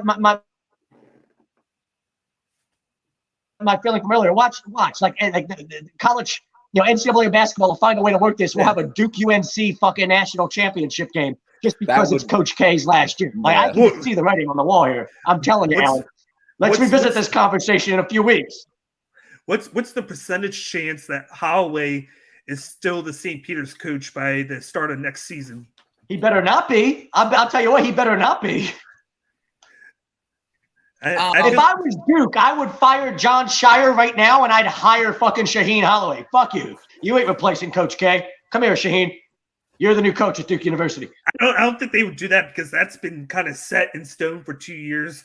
Shire has already taken over. I don't give a fuck what they would do. I'm telling you what I would do. Well, he's been the one recruiting for the past 2-3 years for Coach K. Oh, good for him. So I doubt that that's going to happen. But it's not like they struggled to recruit before he started doing it.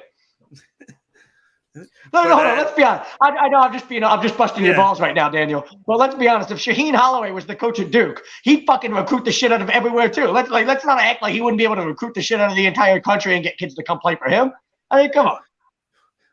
I think he could, but I think it works with the Duke that they have a guy in house that sat behind Coach K for 3-4 years. That's always the way you want to do it, right? You always want to be able to hand it over to somebody that you've been doing. And then he played there and won a national title there. So did he really? He won. It was back when it was him, Nolan Smith, Brian Zuback, the Plumlee brothers. When they beat that was back when they beat Butler. Yeah, when Gordon Hayward nearly hit that shot. Dude, John Shire looks like he's like 48 years old. Like, I didn't know that dude was that young. 2009, he was like 2010, I believe fuck? It was. Coaching does that to you, bud. Yeah.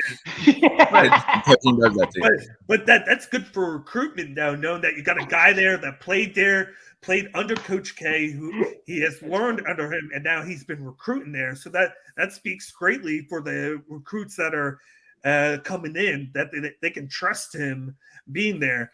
But I see Holloway as a guy that can come into a big program and make a difference because they can turn it around.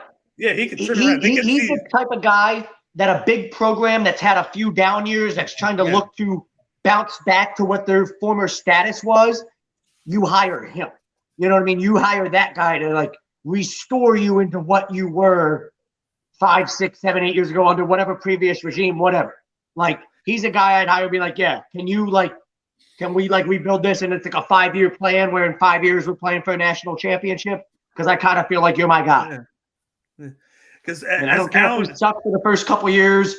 Do you? Yeah. Let's build something here, make it happen. You talk about the culture and everything, Alan, right? Like, there's more to it than just being able to recruit. There's more to it than just being able to coach. There's more to it than just the X's and O's. Like, it's a culture thing. Yeah, and absolutely. He's like, he's a lovable. Who the hell knew who the fuck Shaheen Holloway was before this tournament, right? Yeah. Nobody. Now, but to be sometimes fair, it takes a tournament like this to be able to see just how great of a coach somebody is, right?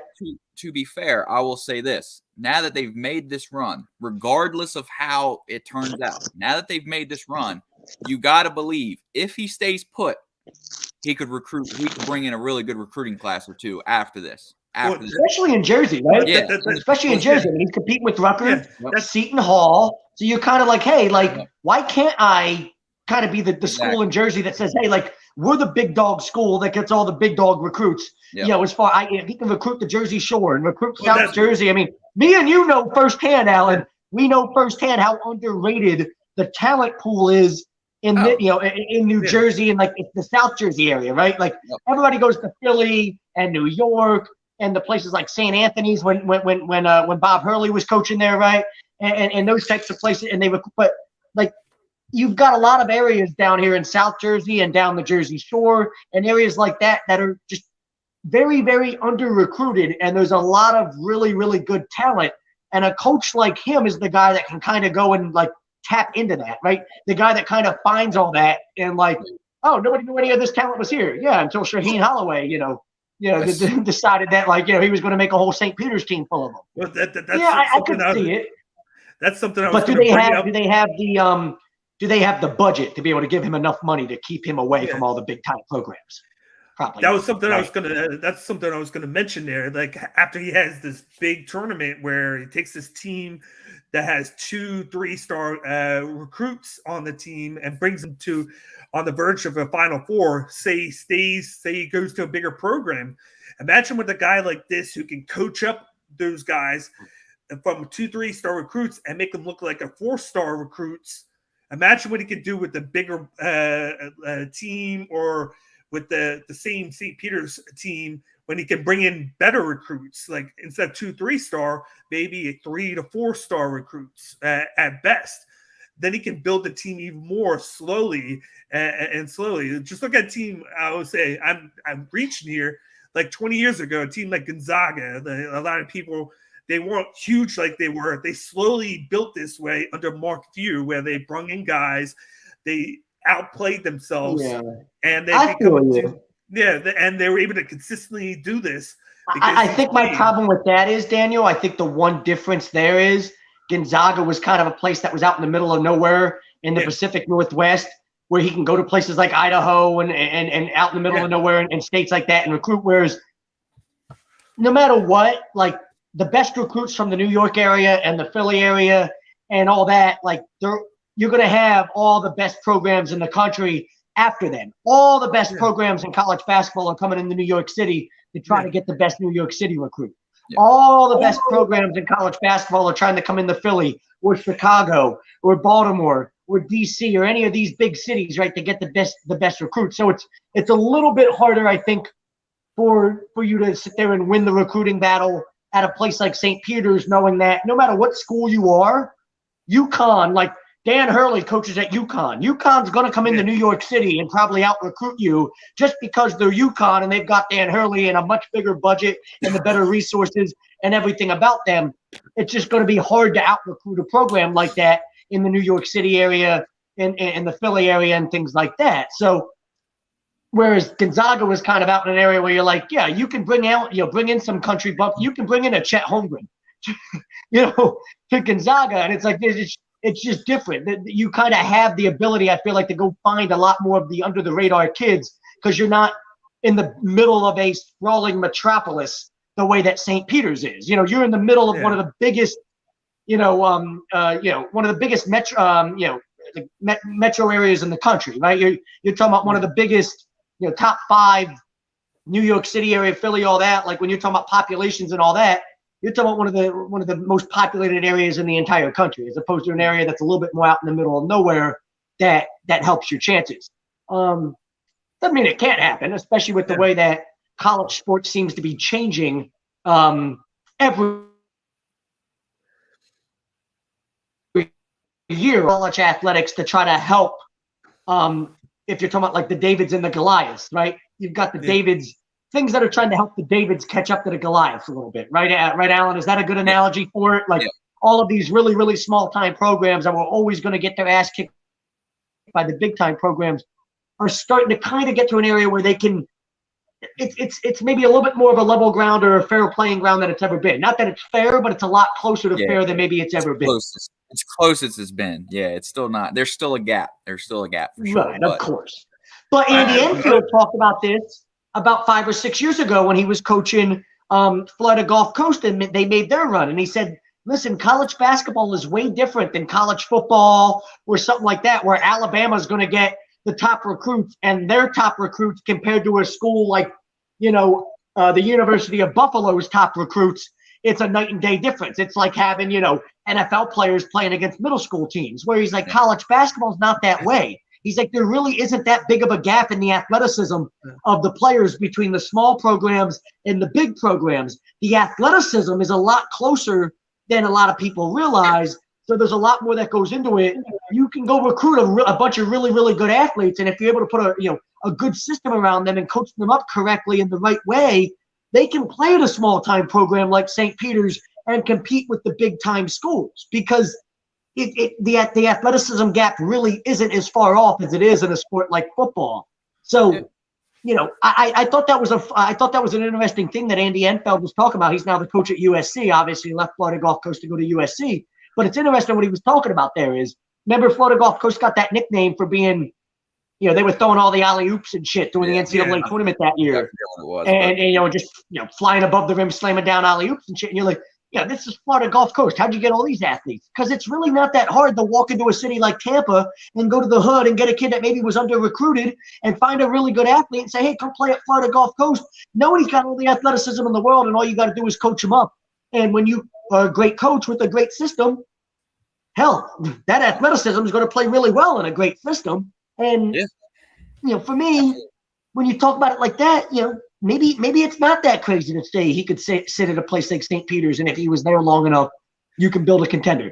Hell, I mean, Brad Stevens taught us that at Butler, right? You can build a national championship contender at a program that's not considered a powerhouse. I mean, listen, like you said, to build on what you said about basketball, every level of basketball, D3, D2, D1, JUCO, there's talent out there.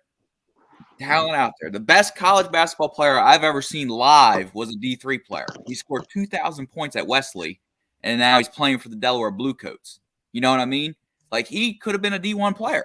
Absolutely, 100%. He just didn't get out there. His high school coach didn't put him out there enough. But there's talent level at every level of circumstances. Basketball, 100%. Just look at it. I guess you would say Steph Curry. He played at Davidson, not a big school. Yeah, now Atlantic 10 team, and you see him shrining on Golden State, multiple titles, one of the best 3-point shooters of all time right now. And he didn't come out of a big time program. Let's go back further than that, Daniel. I'll take it. I'll take it back further than that. I mean, Penny Hardaway came out of Memphis State before they were Memphis. They were Memphis State at the time.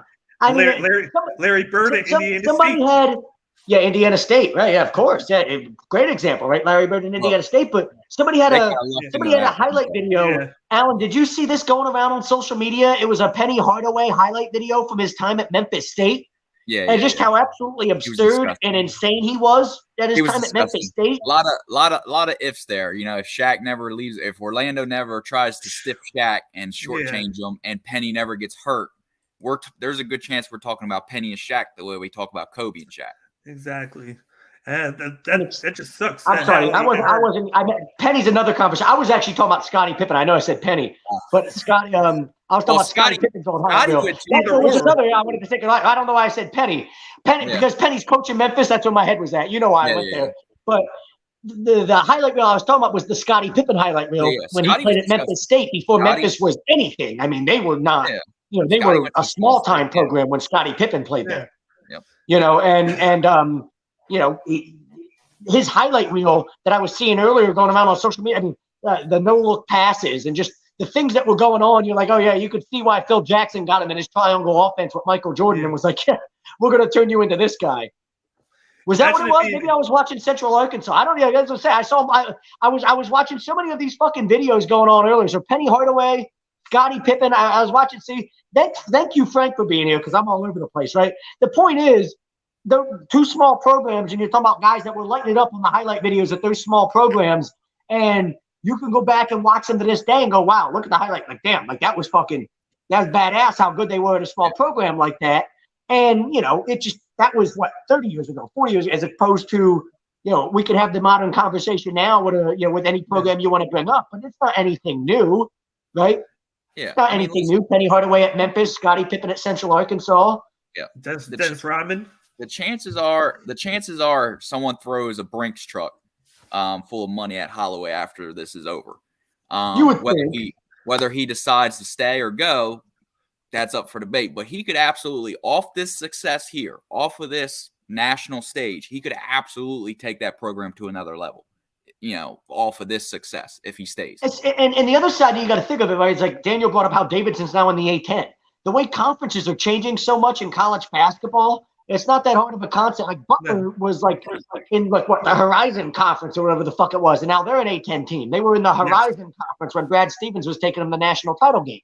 Yep. You know, now the A10, it's not a power conference, but it's not a mid-major either. It's a step up from the mid-major, a step down from the power conferences, but right in there in a major conference where, you know, you can be competitive and compete and you know, be one of the better programs. Yep. So it's not crazy to think that if he can make St. Peter's competitive enough, they end up in a better conference. They end up in the A10. They end up in the Big East. They end up in, you know, the AAC, one of these conferences that, you know, maybe a brand new conference that's formed 5 years from now. We have no fucking idea because college sports is really changing at such an aggressive, you know, rate. It seems like on a year-to-year basis. You know, why not be the guy that builds that program into something and then, hey, yo, I need one of these bigger conferences to accept me. Why not, you know, be that coach that's trying to publicly make a thing. Hey, why is the Big East? Can we come play in the Big East? Can the Big Ten come accept us? We're just as good as Rutgers. Yeah. Rutgers gets to play in the Big Ten. Why don't we? Absolutely. I think he might do good by maybe staying. Hopefully, Lord, like St. Peter's to pay him more money to stay. Brad Stevens did that at Butler, right? If you like your situation you're in and you don't necessarily think the grasses are greener on the other side, you don't just make a move to make a move just because some program offered you a deal. I'll give an example, too, as a guy that had a great situation, left it, and I think he kind of got away from everything. Shaka Smart. You look at him. I was just about to mention him, too. Was VCU, right? Initially. Yeah, he was at VCU. Yep. He went to Texas. Didn't do too good there. He was 500, I think, for half that time. I think he started out great and then kind of fell off because he wasn't able to recruit. They wanted him to win national titles, and instead he turned into a guy that was like going 22-10. The expectations are different. The expectations were different. You have it at Texas. You better win. You better win at Texas. You better be. Texas. Here's the thing about Texas, Alan. Right? It's always a football school, though. And people will be surprised by this. Texas has the University of Texas has the biggest budget in all of college sports. It's not even close. They have their own network. Yeah. It's the Texas Longhorn TV network. Like, that's how big their budget is. They have their own TV network. Yeah. So when you go to do anything at the University of Texas, the expectations are you're coming here to win and win big and do it relatively early on. Yep. And I think he got away from coaching and started just recruiting guys. 4 or 5 star. That's probably a fair thing. And got away from what got him there, which was how he coached and how he put guys in this situation. And then he goes back to a place like Marquette, and you're like, oh, this makes a bunch of sense. Now you can still recruit. You're going to be able to recruit, great prospects, plenty. This is Marquette with a really, really elite basketball history. But at the same time, that's not going to be your main focus there. You've got to find the right guys for your system and making sure you're focused on recruiting the right guys for your system while being able to coach them up. If you could do a little bit of both, where you can bring high-level recruits in, but still coach the way you want to coach. If he can go get prospects out of Chicago like Dwayne Wade every year, the way that what's his name used to do when he was there. Forget his name now. He moved on to Indiana after that. Tom Crean. Tom Crean was the head coach at Marquette. They had their big years there with Dwayne Wade and all that, and then he went on to the University of Indiana University and actually brought the Hoosiers out of like absolute obscurity. And I believe it was one of the Zeller brothers was there. Was it Cody? I think it was the youngest Zeller brother. Oladipo was the youngest. Oladipo was there. Yeah. Oladipo was there with the youngest Zeller brother. Yeah, and they had their big run where they went to the Final Four or whatever it was. I mean, there's definitely something to be said about job security, because Holloway now has job security. I would like to think. If he wants it, he's got it, right? Yeah, I would say if he stays, I would like to think as long as he doesn't do anything completely illegal or anything, he's got the job as long as he wants it now.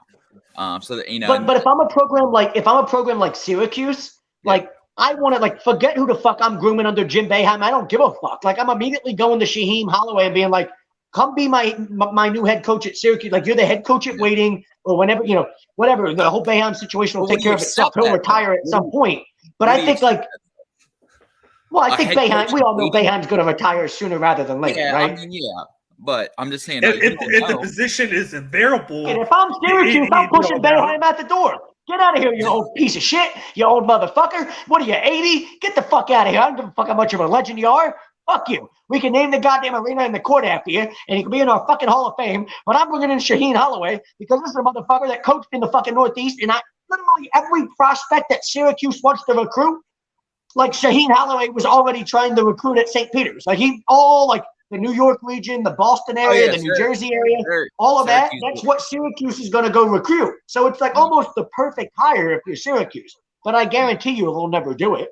But that's the type of program he needs to go to. Because let's be honest, Boeheim's a legend. But when the fuck was the last time Syracuse was really competitive? Legit, yeah. Yeah, legit. You know what I'm saying? 2 years ago, they made a good run. But they weren't expected to do that. They used to be Syracuse used to be one of those programs that was always challenging to be like the number one program in the nation. Yeah. And they haven't been anything close to that for what? Close to 10 years now? Yeah, since at least 5. Waiters, right? Since Waiters was there, probably. Right? Yeah, I mean at least Waiters. 5, right?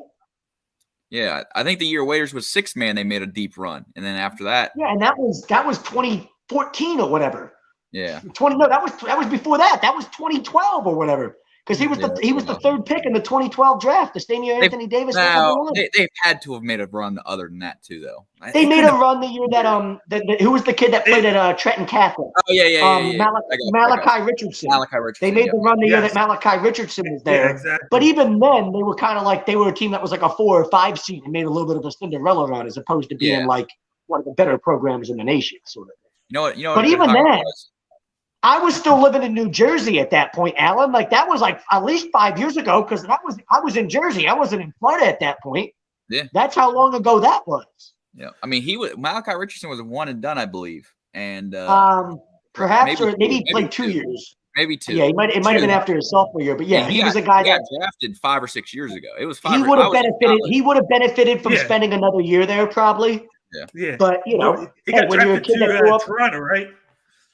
He got drafted late in the first round of Toronto, but I think he got traded after not too long. Yeah, he did. He never made anything of himself in the NBA. But listen, when you grow up in Trenton and you come from nothing, and you realize that I'm going to go become a millionaire just with my first contract in the NBA, I don't blame him for doing that. Of course. Like, why the fuck would you? Like, you're setting your family up for life. I understand why somebody in his situation would immediately do that. Sure, your career doesn't even need to work out, and you set your family up for life. So it was an underrated coaching hire I really like. I'd watch UMass these next couple of years.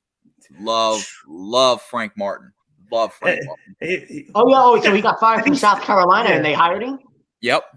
I didn't see that, but okay. I saw he got fired from South Carolina. Yeah, Martin's always been phenomenal. I actually think it was within 3 days. Yeah, it wasn't long. It wasn't long. Oh, I'm about to say he should have been hired within 24 hours. I mean, you kidding me? I can't believe it took UMass to hire him. Yeah, love Frank Martin. So I'd watch. He did great stuff at Kansas State, and then the thing about the type of coaching job you have to do, and this kind of plays into what I talked about earlier. Yeah. He went into a program like South Carolina and just recruited a bunch of really, really athletic kids from, a lot of like really fucked up areas there in the Carolinas and all that, and the Virginia Beach area and Georgia and all that, and brought in a really bunch of, kids from broken areas that were super, super good athletes and became a father figure to them, coached the shit out of them, and next thing you know, they're making a Final Four run. Yep. Yeah. Say whatever you want about Frank Martin. That is what we were talking about with the athleticism at college basketball and how it's not that far off from the really, really elite programs to the lesser ones. Yeah, and he loves his guys. Like you can tell. Oh my God. He's a legit father figure to them, right? Like they love him like a dad. Like they cling on to him like he is an extension of their family. Like, you're a father figure to these kids, which the types of kids he recruits in a lot of situations, you're like, that's what makes it all work because they need a father figure. He's recruiting a lot of kids from broken areas that are coming from single family, single parent homes, single mom homes who are, you got a mom that's working 2 jobs and it's a really, really fucked up situation. And he brings them into a university where he takes them and say, hey, I'm your father figure now. And they buy into everything that he's preaching and everything that he's teaching at that point because he makes them feel loved. It's, hey, okay, I trust this guy now. Yep. And in some ways, at the elite programs like Daniel, you were talking about, you can go and recruit at any of these elite programs, but at these lesser programs, that's what it takes to win. Yeah. It's that culture. You have to build that culture. Yeah, you got to be genuine because kids know when you're lying. Fuck yeah. They don't bullshit when they see it. Come on, man. You went to high school with me. I was that kid. You remember me in high school calling everybody out for their fucking bullshit? Come on, man. You're not gonna have the talent at those low levels, but if you have the game plan and you know what you're gonna do, you can recruit based off of that. Like, oh, I need this guy to do this. Let me recruit that. I need this guy to do that. Like, that's what they have to do lower on because they don't have the 5-star talents that can do all this, and then you can just bring them all in. And you might not have the 5-star talent, but you know what? He'll go get a 4-star guy that probably could have been a 5-star guy, but for whatever reason wasn't, and became a 3 or 4-star guy, and get everything that he can out of that guy, right? And like it's like what Brad Stevens did with Gordon Hayward at Butler, right? Gordon Hayward, a really, really underrated prospect, much better than what he was rated coming out of high school. Everything was a little nutty there because he went from a point guard to a forward because he had a massive growth spurt. But Brad Stevens brings him in and turns him into a guy where you're like found out everything he could be as a basketball player. And this is a dude that's had, when he retires, you're going to look back and go, yeah, what a successful NBA career that guy had, right? Like, great. He was an all-star. He had a couple-year run where he was one of the better players in the game. Absolutely. But, I mean, you're never. I mean, you go have a career like his. High five, like thank you, tip your cap at the end of your career. You had a hell of an NBA career, my man. You stuck around and played for a lot of different teams and had a lot of significant roles for a lot of in a lot of different areas. That's an example of what you're talking about. Can somebody like Shaheem Holloway build a St. Peter's into what like Butler was at one point? Yeah, I don't see why not. Yeah, especially after what they just did. Especially after what they just did, the publicity they just got. Oh, yeah, that always helps, sure. Yeah. Now go do it again next year, just like Butler did, right? What helped Butler more than anything else was after the first year where you're like, oh, what a fluke Cinderella run. That was fun. Oh, that was fun. The very next year they went back and did it again, but without Gordon Hayward. They didn't even have an NBA guy on that roster, and they still went back and did it again. Well, they had Mack, Shelvin Mack, who was – he was active. He wasn't on that roster. No. Sheldon Mack was not a starter on that team. No, he was not. I believe he was the next year. No, he was not. No, I can remember for a fact when Sheldon Mack became an impact player for them because I was already graduated from Doane, and they made their run in 2010 and 2011 in back-to-back years. He became an impact guy for them in like 2013, 2014. I promise you. I'm 100% certain. I'm gonna look it up because I'm pretty sure he took over, but then they had the big guy. No, you remember the impact player for their team was the big white dude, Matt Howard, I think was his name. It was the big white dude that played for them that set the screen in the national title game against Duke that almost led to Gordon Hayward hitting that game winner from half court. Yeah, that was the dude that became their impact player the second time around. Well, but I'm saying is they had Mac on the team still. I don't think he was an impact player that year. I promise you. You're thinking of somebody else. Hold on. I'm going to look it up right now. Keep talking, though. Carry us for a couple minutes. But I like the idea, though, of him staying and building that program. I know a couple of people are saying that their enrollment is 2,500. I don't think the enrollment matters too much if he can bring guys to come to the team to play, because that's going to be their sole other than, of course, like academics. The academics is always a big thing, but their focus in bringing them in will be to play and to build that program up. And the way you do that is slowly over time bring guys in. Right now, 2-3 star recruits. If you could build that up to 3-4, and that'll make a huge difference. You don't have to bring in 5-star recruits, 4 or 5, but because what makes it ideal is his like you said, his coaching, the way he can game plan for different teams, the defense, the way he knows how to get the team focused, how he is the father figure. The guys listen to him. They don't say anything. There's no ego on the team. He can bring in bigger star players that build that program up, and he's the guy. He's the general. He's the guy that makes everything run. That's kind of how Coach K has done it his whole career. Like, he's the guy that people look up to, the father figure. Duke was nothing when he took over. They were like, go. I say there's something to be said for it to be your program. At the end of the day, like, he could go to, like I said, Syracuse, like Zach was saying, he could take that Syracuse job. But at the end of the day, no matter what he did at Syracuse, that would still be Jim Boeheim's baby. You know what I mean? Like, at the end of the day, there's something to be said for being at a place as a coach and it being your baby. No one's ever won there before. You're winning there. You're doing it with, limited resources. You're a legend there. You're a big fish. That's the problem with it, though, right? Is the limited resources part of it. Like, at some point, Duke got to a point where Coach K had all the resources in the world. Now, if he starts winning like Coach K, though, his resources will probably increase, to be fair. Maybe. Maybe not to Hold on. No, here's a big thing, Alan. Here's a big thing, though, and you'll know this as a guy that also used to play college basketball. Yep. St. Peter's enrollment is 2,500 students. 2,500. Unless that increases, you're never, ever, ever, ever going to be an elite program like Duke. Duke has got, 30,000 undergraduate students? 20,000 undergraduate students? I mean, Duke is, Syracuse, same thing. How many fucking kids does Syracuse have? So it's one of those things where the endowment has to grow to go along with everything else if they really want to build that.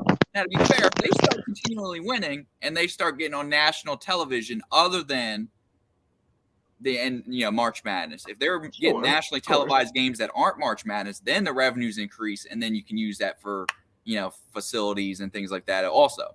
I just want to say that Daniel was 100% right, and I hate when that happens.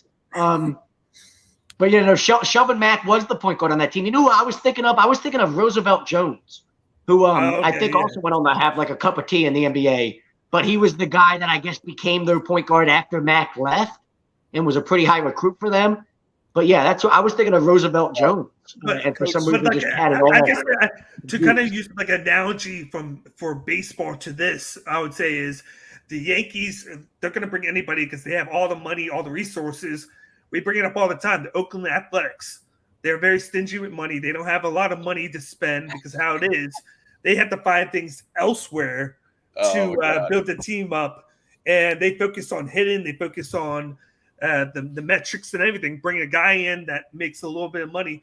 Even Tampa is another one where they Tampa's find a way to do it. The system that they have is really good. They have a certain system. They know they're not going to pay guys to come there because it's the best praise.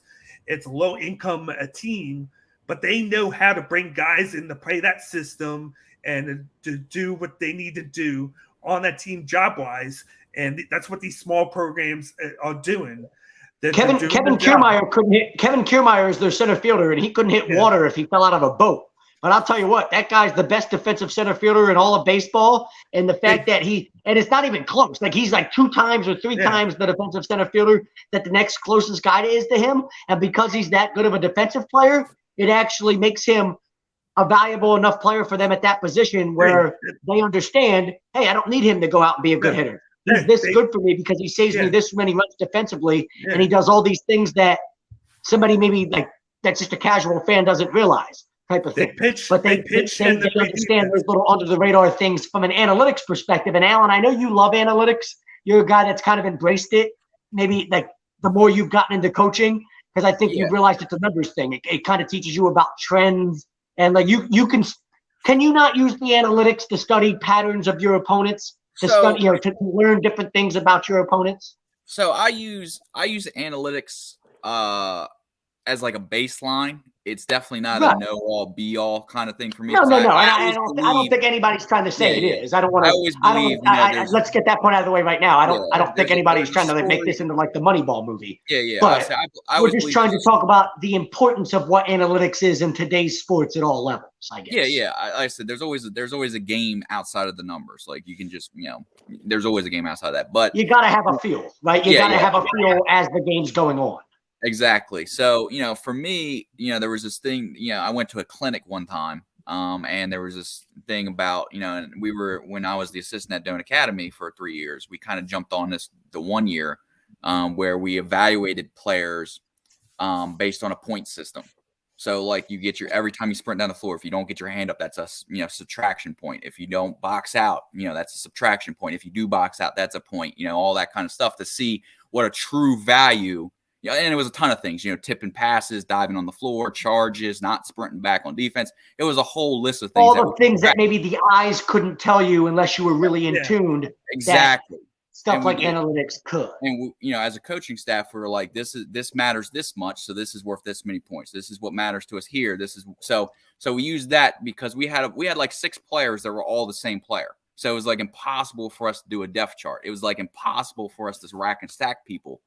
That year. So we did the analytics to try to find their true value on the floor. Whether it was a plus or minus, we gave them one true number, and that's what their true value was. And we went based on that kind of, and then of course the eye test, the eye test of course in the field, like you said, is always one thing too, but for sure. So Chris Scott, must be watching, and he just texted me and wanted me to let you know that Duke's enrollment in 2018 was 17,000 altogether.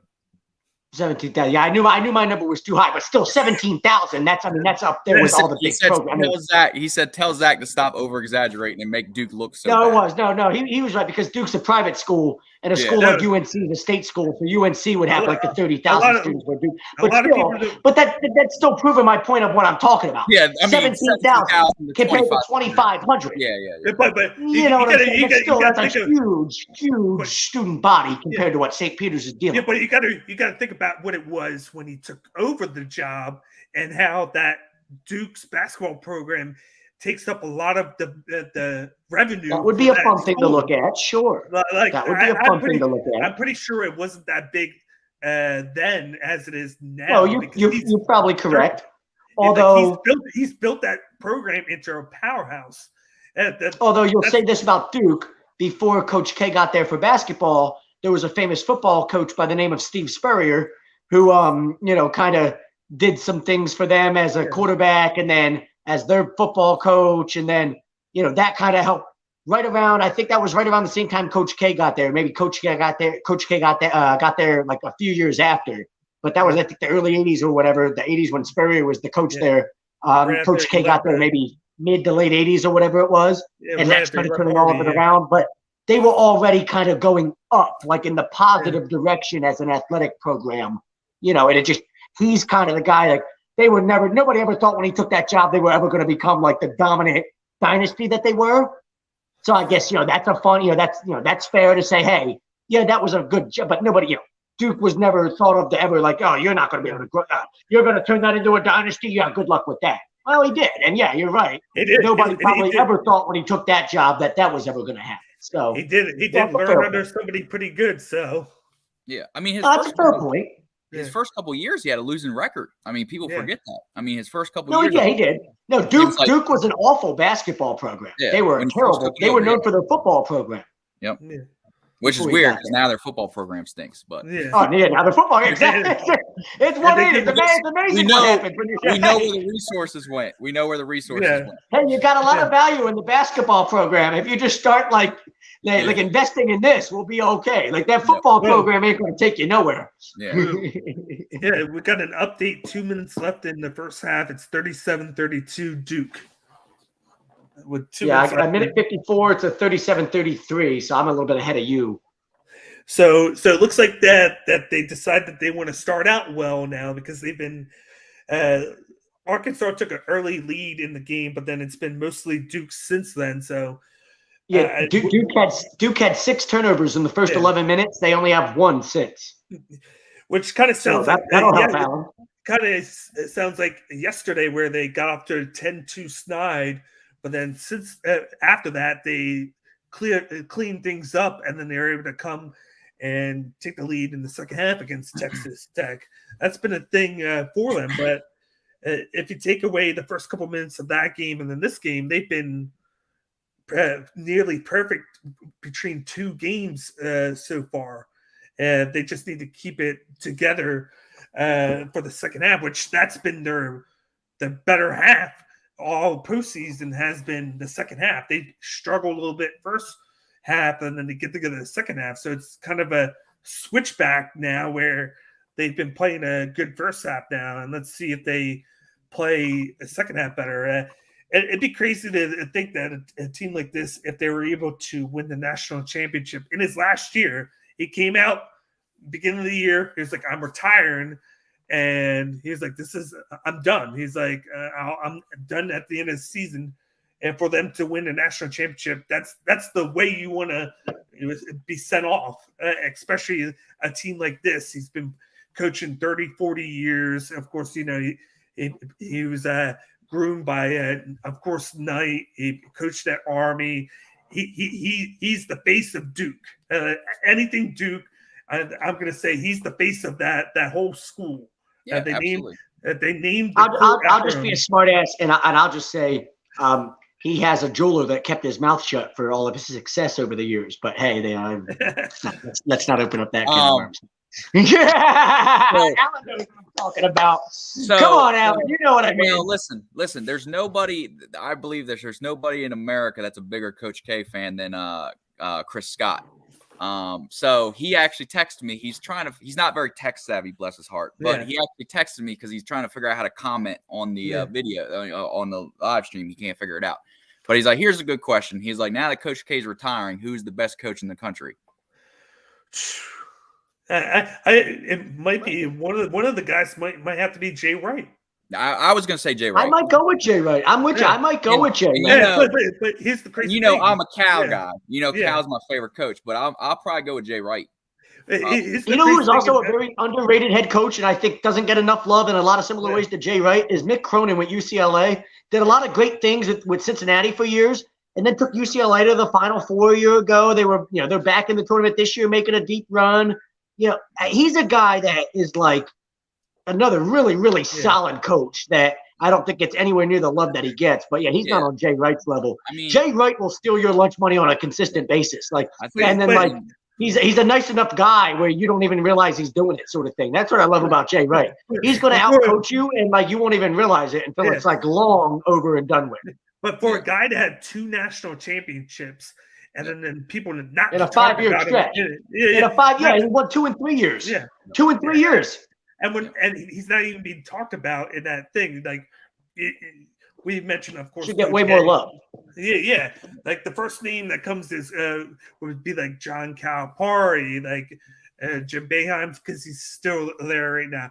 All these names that they're talking about, and then Jay Wright's right there. He's always kind of under the radar. For no reason at all. I'm actually, I don't. You know what? I'll go on the record and say, I don't even think it's a debate. Jay Wright Jay Wright's the best coach in all of college basketball. Mark Few is close. I think Mark Few's close, but when Jay Wright has 2 national titles and Mark Few has none. So there you go. But there's a lot of they're both really, really good. I think there's a lot of people in that conversation. I mean, I would go Jay Wright probably. I would probably say Jay Wright. Who's in your conversation? Just give me a handful of guys that you like as far resources. Just because of what he's doing with his resources based on what everyone else is doing. So, I mean, obviously, me being a Cal guy, I would say Coach Cal, Calipari. You got Izzo. You got Izzo at Michigan State. Yeah, I forgot about the Tom Izzo is. There's one name we haven't mentioned too. Yeah, I'm a big Chris Beard guy. I do love Chris Beard too. He's good. Although I felt like I liked him more before he left for Texas because it seems like he got beat up by Little Brother this year. And you're like, how do you leave to go to Big Brother and then get beat up by Little Brother when you're supposed to be a bunch of hot shit? But I'm with you. I like him as a coach. I just felt like that was kind of a step down this year. He's got a lot. There's a lot of pressure on him to have a big year in the next couple years. The expectations are different. There's a coach that's there's a coach that's still alive in the tournament that we haven't mentioned. Bill Self at Kansas. Yep. I actually think he's overrated, to be honest. I actually think he's an overrated coach. He's always in it. I feel like he's a guy that he's had a ton of really, really good rosters over the years. And I feel like if you gave all of those rosters that he's had that didn't win national championships to coaches like Coach K or, like other guys that we talk about and, to Jay Wright or, coaches like that we're talking about as the best coaches, they would have went and won national titles with them. I feel like he underachieved with some rosters that probably were amongst. Not probably. They were like that's one of the best rosters. You've got one of the best. You're a top 2 or 3 team in college basketball, and for you to not go win a national title or at least have another national title to your resume for me is a little bit. He's underachieved a little bit with the rosters he's had. He's also overachieved with a bunch of teams that people didn't think that were going to be that good. They've won. This is Kansas. He can get 5-star recruits every year. Yeah, but I mean, I don't think he's overachieved with shit, to be honest. Well, every time. Listen. Here's my problem with Bill Self. They go and play TCU and he gets out coached and they lose at home, which happened earlier this year in the regular season. Kansas lost to TCU at Kansas. You shouldn't get out coached by TCU on your own floor. That happened. And you've got the better athletes, the better players, and you got out coached. That's not like when does Tom Izzo get out coached? When does Jay Wright get out coached? They don't get out coached. They might get out you guys played a better game than us today. You guys executed better, or they hit more shots, or whatever. But guys like Tom Izzo and Jay Wright aren't getting out coached. Bill Self gets out coached. Coach K got outcoached in a couple of games. They got outcoached against Virginia Tech in the ACC final. But on a consistent basis, Coach K's not getting outcoached. Yeah, but Bill Self. I could sit here and list probably a dozen times over the past 10 to 15 years when I felt like Kansas teams have underachieved in the tournament. It's like, now, like that, you should have never and it's not just about losing, because like Duke has lost some games maybe they shouldn't have lost, but it's not because I felt like Coach K got out coached. It's just things happen throughout the course of a game and guys hit shots and teams hit shots, whatever. I felt like, and that's my problem with Cal. I know you love Cal, Alan, but like if you're getting out, like I feel like Cal, and now to his credit at Kentucky, it's maybe a little bit different, because he's trying to bring in high schools every year, and that's your big focus is that. But Cal has a propensity to sometimes, and maybe it's because of the circumstances of reasons, but he will get out coached by somebody in a big game, and you're like, damn, like you got out coached bad here. But to his credit, he'll bounce back. He'll take it on the chin. Hey, you know what? They out coached me today. They got me. It is what it is. Yeah, and like he'll always, the resume's there for him to bounce back and say, okay, hey, you get the benefit of the doubt, sort of thing. But Bill Self, he doesn't have that resume. Yeah, like you said, Coach Cal, right? His focus is different than national championships. Right or wrong, his focus is different. He's trying to produce next level players, I'm trying to change people. I'm trying to change these kids' lives and get them to the NBA as fast as possible. Make these kids multimillionaires as fast as possible. You think about it. We talked about going to UMass. Frank Martin going to UMass. Cal got UMass. To a final. Marcus Camby. He got Memphis to the national championship game. To the national championship game. With Derrick Rose. He won. It's amazing, all those places. And the thing you talk about, what he's good at, is probably his best thing as a college coach is recruiting. At UMass, he can bring in Marcus Camby. At Memphis, 100%. He brings in Derrick Rose. At Kentucky, 100%. He brings in any high school All-American he wants. Yeah. 100% it's recruiting. 100%. There's three ways to be a great coach. Either be a phenomenal, X's and O's, phenomenal at recruiting, or a phenomenal motivator. I believe that if you're one of those three things, you can make it as a coach. And if you're a little bit of all of that, you're really good. Then you got something. But Coach Cal, Coach Cal has it all. Don't get me wrong. I'm not saying his X's and O's aren't good, but I'm just saying, he's definitely as good as a recruiter as there is, and then he's a very good motivator as well. And I think the one thing, exactly, if the fan needs a realtor, you better go to Alan Ford. He definitely is. But with what I was saying with Bill Self, he took over for Roy Williams. He's won multiple national championships. And another thing with that is it's sustainability. 20 How many straight. has he won? I think 2. I think he's won. I thought he only won the 1. Has Self won 2? I think he won 2. Yeah, I think he won 2. Where was the other one? What was the other team? Because he won the 1 in like 06-ish or something, or 07-ish or something like that. And then 08-ish. And he's won the Big 12 championship, I think 20 straight years. The Kansas has won it 20 straight years in a row before this year. That's sustainability right there. Forget about Bill Self, because again, So Chris, I forget, this guy slipped my mind, but Chris. Scott Drew, were you about to bring up Scott Drew from Baylor? Tony Bennett. Tony Bennett's a good coach. I agree with you. Tony Bennett's a really good coach. Yeah. And his dad, Dick Bennett, was obviously a great coach for a long time. Tony Bennett's an example of a guy like at University of Virginia. He's not going to bring in 5-star recruits, but he knows how to fucking coach the shit out of those guys. His name. You go win a national championship, and I said this when he did it. You go win a national championship with a basketball program like the University of Virginia. Yeah, you know what? You deserve all the praise in the world. That is not an easy thing to do, and he did it. His name escapes me at the moment. I don't know why. It's terrible. You're going to laugh at me for this, but the Wisconsin coach. I don't know why his name's yeah, his name escapes me too, because I always remember Bo Ryan. Bo Ryan was there forever. Bo Ryan. Yeah. Well, yeah, but Bo Ryan's been retired for a long time. Yeah. Dick Bennett, Tony Bennett's dad, Dick Bennett, was the Wisconsin coach. He retired, and Bo Ryan took over for Dick Bennett.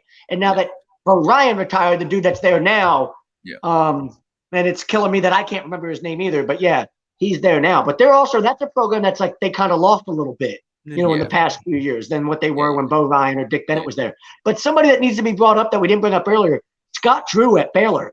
What a phenomenal coach he is, and what a job he's done building that program. And then when everybody remembers when he took over that Baylor program, they were on probation.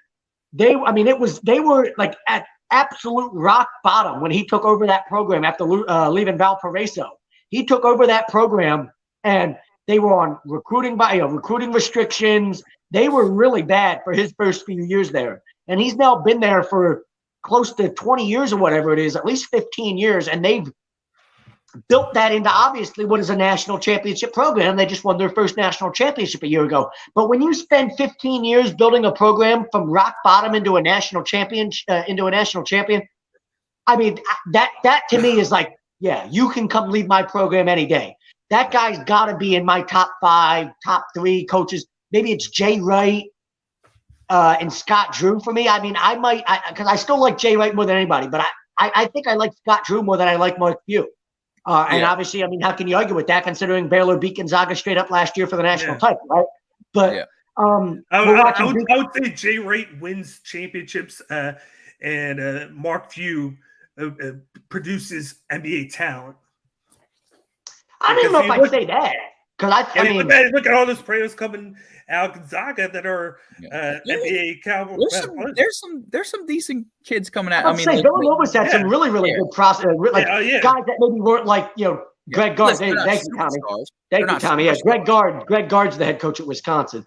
I would disagree completely. I'd say Villanova's had better pro prospects than Gonzaga. I wouldn't say they've had anybody that's a superstar, but name me the last guy from Gonzaga that was anybody at the pro level. Sabonis, 2-time. He didn't play at Gonzaga. Yes, he did. No, he didn't. Yeah, he did. Go look back at it. I'm kind of like I don't want to bet against you now since you were right earlier. But Alan, did Sabonis play at Gonzaga? Yeah. You know what? I hate both of you. No, the one here you might not think about. But you gave me one player. It's not even like he's like. But again, but you gave me one player. That's not like that's not even like he's like a superstar. Like Villanova's got like probably 3 or 4 guys in the NBA right now that you look at and go, yeah, like 2-time All-Star though. Yeah. What happened? I said he's a 2-time All-Star. Yeah, he's a good player. He's a good player. He's a good player, but Villanova's had 3 guys come out in the past 5 years that are every bit of a player as Sabonis. Like Sabonis is like he's a good player, but like I'm not like it's like you could say the same thing about a couple of the Villanova guys that have come out and become really, really good 3-and-D guys for multiple teams in this league, and say, that's a really valuable player too. I mean, Villanova's outside of Sabonis, who else does Gonzaga have? Adam Morrison, what a bust he was. I mean, you know what I'm saying? Like I could name more guys that worked out at the pro level and more guys that are better pro players from Villanova right now than I think I could from Gonzaga. Let's put it that way. John Collins of Atlanta Hawks. He's playing good. He was from Gonzaga. Yeah, he's solid. He's 18, 10. Okay. Sabonis is the biggest. Sabonis is at least an all-star. I'll give you Sabonis.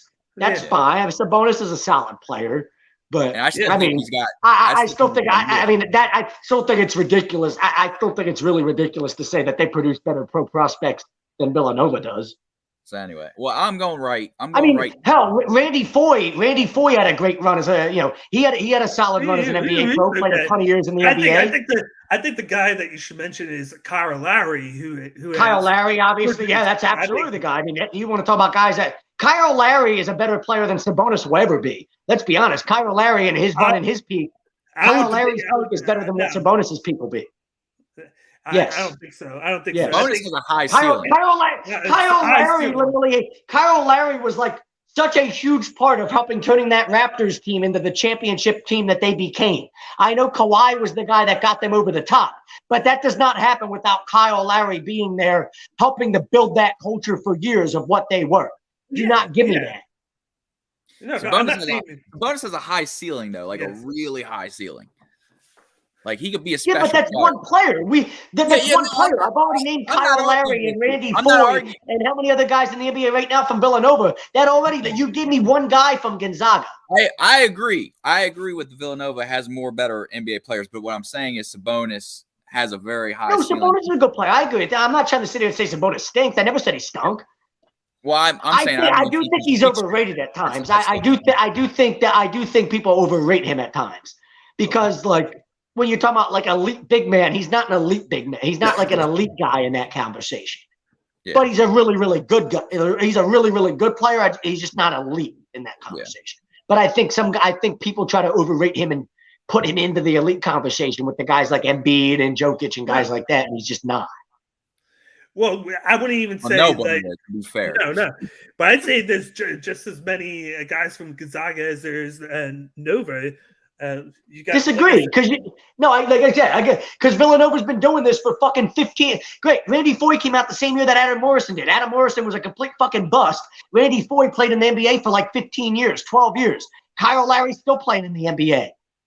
Alan Ray at least had a fucking, he had a cup of tea in the NBA. Who was the big man that played on that Villanova team initially that lost to Florida that also had a cup of tea in the NBA that was a second-round pick? Yeah, but I do want to argue tonight. Right? You're right, Tom. It's been 2 weeks. It's been 2 weeks, Tom, since we got the fucking go at it on the weekly roundup. And you're right. I feel like debating things. And trust me, I love Villanova. I love them as a team. I root for them every year. But what did he do? He lasted a couple of years in the league and then died out. Like I'm saying, Villanova's had. But okay, Gonzaga or Villanova? Who's had more guys that have turned into really, really good, who have turned into what you would consider, I guess, good NBA players? I'd still say Villanova in the time that Jay Wright's been there compared to when Mark Few's been at Gonzaga. I can name four guys right now in Gonzaga that are making impact on teams right now. Like I said, Sabonis. Making an impact is different than Kyle Lowry has a championship ring. Does anybody from Gonzaga have one? Has anybody from Gonzaga been enough of an impact player on a team to help their team win a championship? Well, if you want to say in that championship, Adam Morrison has 2, but that's not saying much. Would you stop it? I said had an impact. Adam Morrison did not have an impact on any championship team. I said they played a significant role and had an impact on a championship team. Don't you patronize me, Daniel. Don't you patronize me. Don't you insult my intelligence. If you want to go that route, Kelly Olynyk has I'll give you Kelly Olynyk. Kelly Olynyk. Okay, I'll give you Kelly Olynyk. That's a good name. Now, to be fair, somebody has to get the starters water and stuff in reference to, Adam Morrison, keep him hydrated, keep him in the game, those kind of things. It's a dirty job. Somebody has to do it. Hey, Alan, we were told Adam Morrison was going to be the next Larry Bird. I swear to God, I thought he was going to be that, geez, what happened? When he's going to be Larry Bird? What happened? Yeah. Good Lord. No, I know. Just bust him. Now he's more known for being a part of their diabetes commercials, like one of the few professional athletes that was like opening in the spotlight about fucking treating his diabetes and shit. More well known for having a sponsorship. He probably made more money off of that diabetes medication that he was doing commercials for than he did in his entire NBA career. Let's be honest. But let's transition a little bit away from this because we're towards the end of the show. I've been drinking, just so people know. So that's led to this. Because I want to bring up, of course, the Deshaun Watson trade, the big trade. Yeah, we do. Alan, I've been wanting your opinion on the Deshaun Watson thing. Yeah. I know Daniel's opinion. Of course, in this, we had Deshaun Watson. He gets traded from the Texans to the Browns for a first-round pick, a third-round pick in 2023, fourth-rounder in 2022 and 24, and then they got a couple more, of course, first-rounders. And, of course, there's a little bit more left. But then right afterwards, Cleveland Browns give him, was it $230 million guaranteed in money? Yeah, it's a fully guaranteed deal. So I think where I want to take this conversation with Alan more than anything with the deal is more of the off-the-field stuff. Alan, before I get your opinion with it, I don't know if you've heard me, but I've been on the record. Daniel, you've been on the record with me. I think we both have kind of been in agreement. I think the guy's a creep. I think he's a pervert. I think he's somebody that was trying to get a happy ending from, some private masseuses, and he thought if I pay you enough money, I can get my dick sucked or something. Yeah, absolutely. But that's not necessarily is that a crime? I don't think there's anything here with him from anything that I've read and all of the evidence and the details that I've read that makes me think there's any type of criminal case against the guy that would lead to him being convicted of any crime of any kind. But he's definitely a creep. And I wouldn't want my daughter being around the guy. I wouldn't want my, I wouldn't want my sister hanging around the dude. He's definitely a dude that gives me some creepy vibes. I just don't think there's anything criminal here. Now, Alan, maybe you feel differently about it, but that's just my take on it. listen, I'm not judge, jury, prosecution, or whatever you want to say or anything. I just think it's like if it was one or two isolated incidents, you could say, hey, it's someone trying to grab money. It's a money grab, whatever the case may be. Well, I don't think it's a money grab. That's what I 100% agree. He's a complete sexual fiend. Like he wants to get fucking sex from all these bitches. Yeah, I think. But did he rape any of them? Did he rape any of them? A lot. What's that? Well, my point is, what were the allegations? He wasn't accused of rape. He wasn't accused of like sexual. Like, what are they accusing him of? Trying to get a happy ending? Great. Then you didn't give him the happy ending, and it's not like after you said no, you're not getting your happy ending. He forced himself on you, or he Bill Cosby'd you, or he bent you over and raped you. So like, for me, it's like, and I know that sounds fucked up the way I'm saying it, but I think that's where I'm coming from. Is like, what was criminal here? Yeah, he's a creep. He hired you and tried to pay you enough money to come be his private masseuse. And then at the end of it was like, oh, fuck the massage. Come fuck me and suck my dick or whatever. And I get it. That's creepy. You're a fucking piece of shit. I get that. But a lot of people are pieces of shit. That's not a felony. And from everything that I had read, like he didn't rape anybody or do anything that would have been considered a sexual crime. So I don't really know if I can sit here and say, oh, well, why, like Tommy was making the joke, and I know you like, well, why did he need 22 masseuses? Because he's a fiend. Because he's a fucking pervert. Because he's a sexual fucking fiend. Because he wants to sit here and like, this is his game. He likes to try to fucking get women to come give him a happy ending and give him whatever sexual, whatever he wants. Because that's what happens when you've got power and money and you think you're important.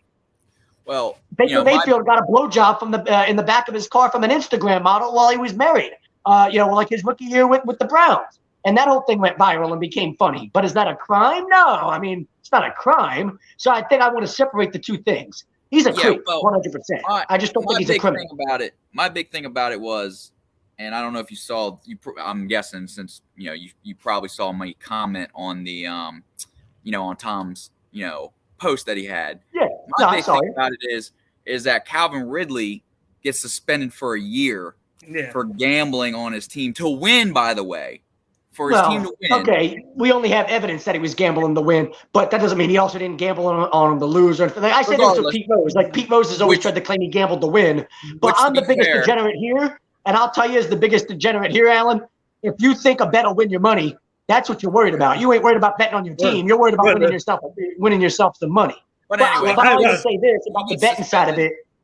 He gets suspended a year for that. Josh Gordon has gotten suspended how many times? I 100% agree about Josh Gordon. I 100% agree about Josh Gordon. 100%. And this guy, what does he get? He gets a $240 million guaranteed contract. But again, what do you want him to get? Do you want him? I mean, he already missed a year of football. He was already technically suspended or de facto blackballed for whatever for a year. I mean, he didn't play at all last year. Like, I don't understand. Like, unless he did something criminal, I'm with you. I think that I look at it and go, yeah, you're a bit of a piece of shit. But unless he did something criminal, there's I don't know what you want the league to do. What are they going to do? Suspend him and kick him out of the league or blackball him for not doing something criminal? There's nothing criminal here. I get it. We've got things that beat their wives. Do you see last year as kind of like time served? Like you didn't play all year last year? Yeah, in some ways. I mean, was that not a punishment? Like you literally got suspended for a whole year and missed out on. Is that not a punishment here?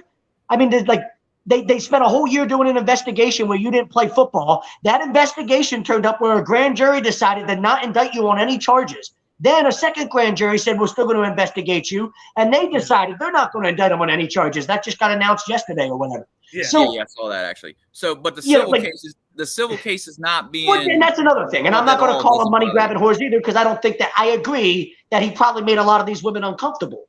But you're a piece of shit. You're not a criminal. You see what I'm saying? Like, that's not a crime. Yeah. I don't necessarily think he's a good human being, Alan. I'm with you. I don't necessarily think he's a good human being because of any of this. I just feel like there's something to it. And the truth is none of us will ever know because we won't. So what are you going to charge him with? And then if you decide to charge him, now you've got to understand that there's going to be a bunch of taxpayer money going into this trial to try to convict him of something that probably he's not going to get convicted of. So I'm with, okay, is he a creep? Yeah, but it's not worth throwing the book at a guy who, let's be honest, he's rich. He's going to have the best attorney money can buy. You're not going to prove a case against the guy. There's no evidence there to prove a case against the guy. So why waste a bunch of taxpayer money on a case that's not going to go anywhere when we could just sit here and judge the guy for what he is? You're a piece of shit. You're a sexual creep. Great. I don't think you're a good person. That's way better. We've come to that conclusion. I don't need to waste a bunch of taxpayer money on a trial that's not going to go anywhere to come to the conclusion that he's a piece of shit human being. I think we've already come to that conclusion. Yeah. I don't need to waste any more time and money on this than what's already been wasted. It's just like. And I went on to say, there's more than just that. We have the Tyreek Hill situation. What was that? Was it last year or 2 years? I don't disagree with the Tyreek, but that's an actual. He broke his kid's arm. That's an actual crime. No. But what I'm saying, hold on. But what I'm saying is but I still don't think the NFL did enough. That's what I'm saying. Yeah. I'm saying Calvin Ridley gets a year for gambling. Okay, and I agree. But guys can break arms. That's not a reason to go out of your way and punish Deshaun Watson because you didn't punish Tyreek Hill enough. That's not you see what I'm saying? I agree. Tyreek Hill should have been punished way more. I think Josh Gordon should have never ever been suspended and missed all the time that he did to begin with. Yeah, okay. I just think it's a bad look. I agree. Roger Goodell has not done a good job of consistently handling these situations, but that's irrelevant to me. I shouldn't throw the book at Deshaun Watson and punish him extra just because I didn't punish somebody else in the right way. That's bullshit. That's not a democracy. Okay, come on now. That's not the way this should be handled. Let's sit here and rip Roger Goodell for not handling the other situations better and handle the other situations in the way that he should have. Yeah. I don't need to sit here and ask for Deshaun Watson to be made an example of just because those other situations weren't handled better. But just like I said before, though, I think he's handled it okay because he didn't let him play. He had him sit out. Nothing happened to him. They didn't suspend him, nothing. They just sat him out until this whole thing was over. He was found not guilty. Whether it was 22 cases, I think that's where it's crazy to think that how is he going to have 22 people go against him and then nothing happened? So to me, that was 22 cases of what exactly? These women haven't even come out and said what they've accused him of. All of these women have said the same thing. He didn't sexually assault them. They're saying that I was a private masseuse that he hired to come give me a massage, and then he tried to get me to give him a happy ending, and I refused. Yeah. Okay. So to me, it doesn't sound like a crime happened. Hold on. Everybody here, me, Daniel, Alan, all of us have been on a date with a girl where we tried to get a happy ending from them in one way or another. It didn't happen. And we went home and dropped them off or whatever fucking happened that night. But none of us sat here and fucking raped them or anything like that. Are we criminals too? False. 22 of them? False. No, don't tell me false. Bullshit, Alan. I know you got an image to protect. Don't tell me false. So hold on. But We've all tried to get laid and got I'm trying to get laid tonight, and then for whatever reason it didn't happen. Are we criminals because we did everything we could to try to get laid that night and it didn't happen? Real quick, I know we need to wrap this up and everything. Real quick though, the point is you're like, what are these women accusing themselves? They haven't come out and said anything. They, in my opinion, they don't owe the public anything. They don't have to come out and be like, this is what happened just because he's a public figure. It happened to them. You know what I mean? What's the crime? What's the crime? He made them feel uncomfortable? Well, I'm with you. That makes him a creep, but that's not a crime. We don't know because they haven't put out all the details. But I'm saying unless one of them comes out and says that he sexually assaulted them, there's no crime here. They don't owe us the details, though. They don't owe us that. But let's transition real quick. Okay, so forget about them, Alan, unless any evidence comes out, and this has been over a year now. If he would have actually sexually assaulted one of them, or there was any evidence to suggest that he did, we would see it by now. And I'm with you. I think the dude's a piece of shit. Okay, I really think the dude's an awful human being. And I've 180 from where I thought he was a really, really good dude because he had this foundation that was helping, because when he was a kid and all that, when he was a teenager, Warwick Dunn had that foundation where it built his family a house when they desperately needed it. So he's tried to give back to his community too. I thought he was a good dude. I've 180 from that, and now I think he's a piece of shit. But just because I think a lot of people are pieces of shit. Okay, it doesn't make them criminals though. Yeah. Did he drug him? Did he Bill Cosby him? Did he give him a fucking roofie and then they wake up with him on? No. And we have evidence that would have told us by now whether that was the case or not. And that's all I'm saying with this. Is I get it. The dude's a piece of shit. He tried to take advantage of the fact that he's a rich, famous athlete and tried to take advantage of these women to try to get himself the happy ending that he wanted. That makes you a piece of shit. Yeah. That makes you a creep, not a criminal. We get it. But let's transition to a last point of this trade before we wrap things up so we can get ready for the guys within this very ring. What are your thoughts on the trade for both teams, for the Texans side and then for the Browns side, the both of you guys, before we get going for the night? You want it first, Zach, or you want me first? No, go ahead. I want to hear your opinion on it. I think for the Texans, it makes a lot of sense. You know, I mean, it's obvious he's played his last down in football. You know, that, I mean, it's kind of like different circumstances, obviously, than the Ben Simmons situation with the Sixers. But we know that the marriage was done, right? We knew Deshaun Watson and the Houston Texans were done. That was over. So I thought they got a pretty good haul for that.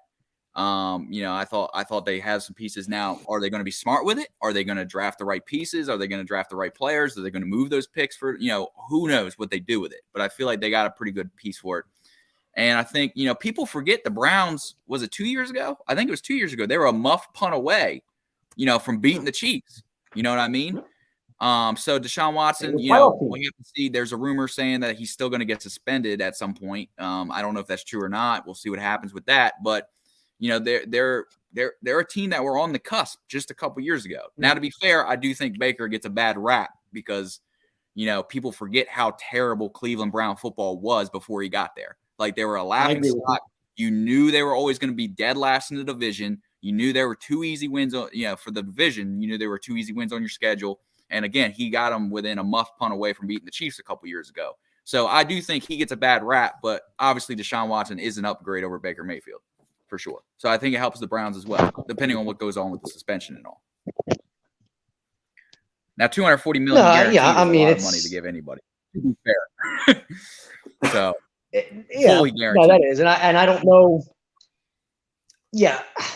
I don't know if he's done enough. Like, that's Cleveland overpaying for a superstar that they desperately need because they haven't been shit in 30 years and they're praying that this guy, Deshaun Watson, is going to be the guy that gets them over the hump. So that's why they're giving him $240 million. But I'm with you. It's way overpaid, and to be like a fully guaranteed deal, yeah, that's all a little bit ridiculous. Yeah, and he said he had that's that a little ridiculous. He had that interview where he said it had nothing to do with the money. I didn't change my mind because of the money they offered me or anything. That's BS. $240 Of course, it had to do with the money. Yeah, of course. No, it didn't have anything to do with the $240 million. No, fully guaranteed. I didn't want to come there. $240 million. Where do I sign? I changed my mind. You know, that was huge. Well, Atlanta or Carolina? Wait, are y'all offering $240 million? Yeah, that's really going to come in handy. That's really going to come in handy when 22 of these bitches take like $1 million a piece. Yeah. So like, yeah, I kind of need as much money as I can get. For what it's worth, I thought if he wanted to win, Carolina was his best choice. Yeah, to be honest, I thought if he wanted to win, Cleveland was the best choice. So I actually think from a winning perspective, Cleveland's the best choice. I think they have the best roster. They got the best. They got a great O-line. They got 2 running backs. They brought in Amari Cooper. They have a very underrated defense. They got a good coach. They got a good fan base. Yeah, I'm big on Carolina, but I just think they have a terrible quarterback. But they always do. Whatever quarterback's there that they need. I think they're ready to get rid of Christian McCaffrey for whatever they can to just restart that spot, because I feel like the 2 running backs that they have under McCaffrey could do good there in Hubbard, and then they bring in Deontay Foreman, who looked very good in Tennessee. But I like the trade for both teams. Of course, Cleveland gets that quarterback that they need to get him over the hump. I think he's going to make him into one of the favorites in the West. I'm not going to say that the favorite, but they're going to be one of them on paper. And then Houston, they weren't playing him, so they got a lot of draft capital for him. They had already said that they're looking to make a run with Davis Mills. He looked pretty good last year there, that they're willing to see what he can do. So I think that they're going to take all those picks and just draft a bunch of people, fill in the holes and fill them around him. The team loves him as a quarterback. He has upside after playing really well the end of last year for the team with what they have there. They're going to fill a lot of holes with all those picks that they get. So for them to get anything out of it, I think that the best thing for them was the fact that that Watson gets to play, because they were able to get a lot more than what they were expecting to. Had he not been able to play, they would have been able to just hold on to him. And the fact that it happened right away was a plus for him. So I think it made it even better. So they got the multiple firsts, which they got 3 of them. They got a few seconds, a few thirds, and a fourth. That's a lot for a player that wasn't going to play for you over a year ago. So that's a lot for a player that didn't play at all last year, right? But but we got the guys coming in in this very ring coming in a few minutes for us. So if you guys want to give your last thoughts on anything for tonight. If you're a part of the A2D family and you have any real estate questions of any kind, even if you're not looking for a new house or anything like that, you just have real estate questions, any kind, this is your guy to talk to, our real estate expert here at A2D Radio. One of the best people I know personally, like on a personal level, if you're just talking about like, somebody that you generally want to know. And I think if I'm somebody that was like looking to buy a house or anything real estate related, I want to feel like I can trust that person in a way where when I'm talking to them, that it does come across as a real thing. It's a real conversation, a real relationship, and it's genuine, because that's an industry where there's a lot of people that are trying to be cutthroat, trying to make their money, and they really don't give a fuck about you. And I can tell you firsthand, I grew up with Alan. We went to high school together. We played high school sports together. Well before he was ever a real estate agent, I've known the real Alan Foy. And like, this is somebody you want to do business with. So please make sure you're a part of the A2D family. Before you go anywhere else and talk to anybody else, you make sure you hit this guy up. We wouldn't steer you wrong. You're our family. We're one giant family here at A2D, right? So that's the way this goes. So make sure you hit Alan up. Your personal phone number we've got, your personal email we've got. We put them both out there for you, Alan. For you, any other ways that you can be reached outside of the phone number, the email, or anything like that? Nah, I mean, I always have my phone on me as a realtor, basketball coach, whatever. If it's like an extension for me, I mean, that's probably the case for most people. So the phone's, the best way to reach me, of course. A lot of good things. We're opening a EXP office in Florence, New Jersey, in the next couple months. We are doing the build out and all that stuff. It's going to be the best real estate office. It's going to be the best real estate office in New Jersey, no doubt about it. All the ideas we got kicking around. So, we got a lot of things. Like Zach said, all my clients become family and friends. They're all all people I've sold a house to or for are all on my Facebook. We're all friends. We all come, we talk and all that stuff. It's more than just business for me, and I just want to take care of people. Obviously it pays my bills, but I want to take care of people and lead you the right way. And it's the biggest purchase you're ever going to make in your life. So why not trust somebody that, does it the right way? I wish we could talk all night about everything in sports, guys. Seriously, it's weird. I think the three of us make a phenomenal dynamic. We got to talk about getting you on more, AJ. Steven's going to be back next week, but we need to make this more of a regular occurrence. Yeah. It's way too much fun for it not to be. No, it's great talk. Great talk. Daniel, any final thoughts? Other than that, we got Duke is winning by 8 right now in the second half. We'll see how they do, but let's roll right into in this very ring though. If you're into wrestling, Andy and the boys, gotta love it, Andy. Man, they're going to be coming in to talk, of course, AEW. What would we do without Andy Ritter and the? Yeah. And they're not just the boys at in this very ring, but Andy Ritter does he's the guy that fell out of the chair, right? Yes. That's the funniest clip I've ever seen in my life. I don't know why. Every time I see it, I die laughing, like almost crying. How funny it is. Yeah, we're almost a week away from WrestleMania, so they're going to be talking a little bit about that. Yeah. Of course. Get on it, Alan. Yep. So if you're into wrestling, tune into them. Give them a listen. Hit them up in the comment section, of course. But they're coming on in a couple of minutes, so just tune in next week when we talk a little bit more about spring training with baseball, anything more that comes up with football, and of course we got next week we'll be able to talk. Get ready for the national championship for March Madness. So tune in next week when we come back on, of course, at the same time every Saturday at 8:00. Peace. See you later.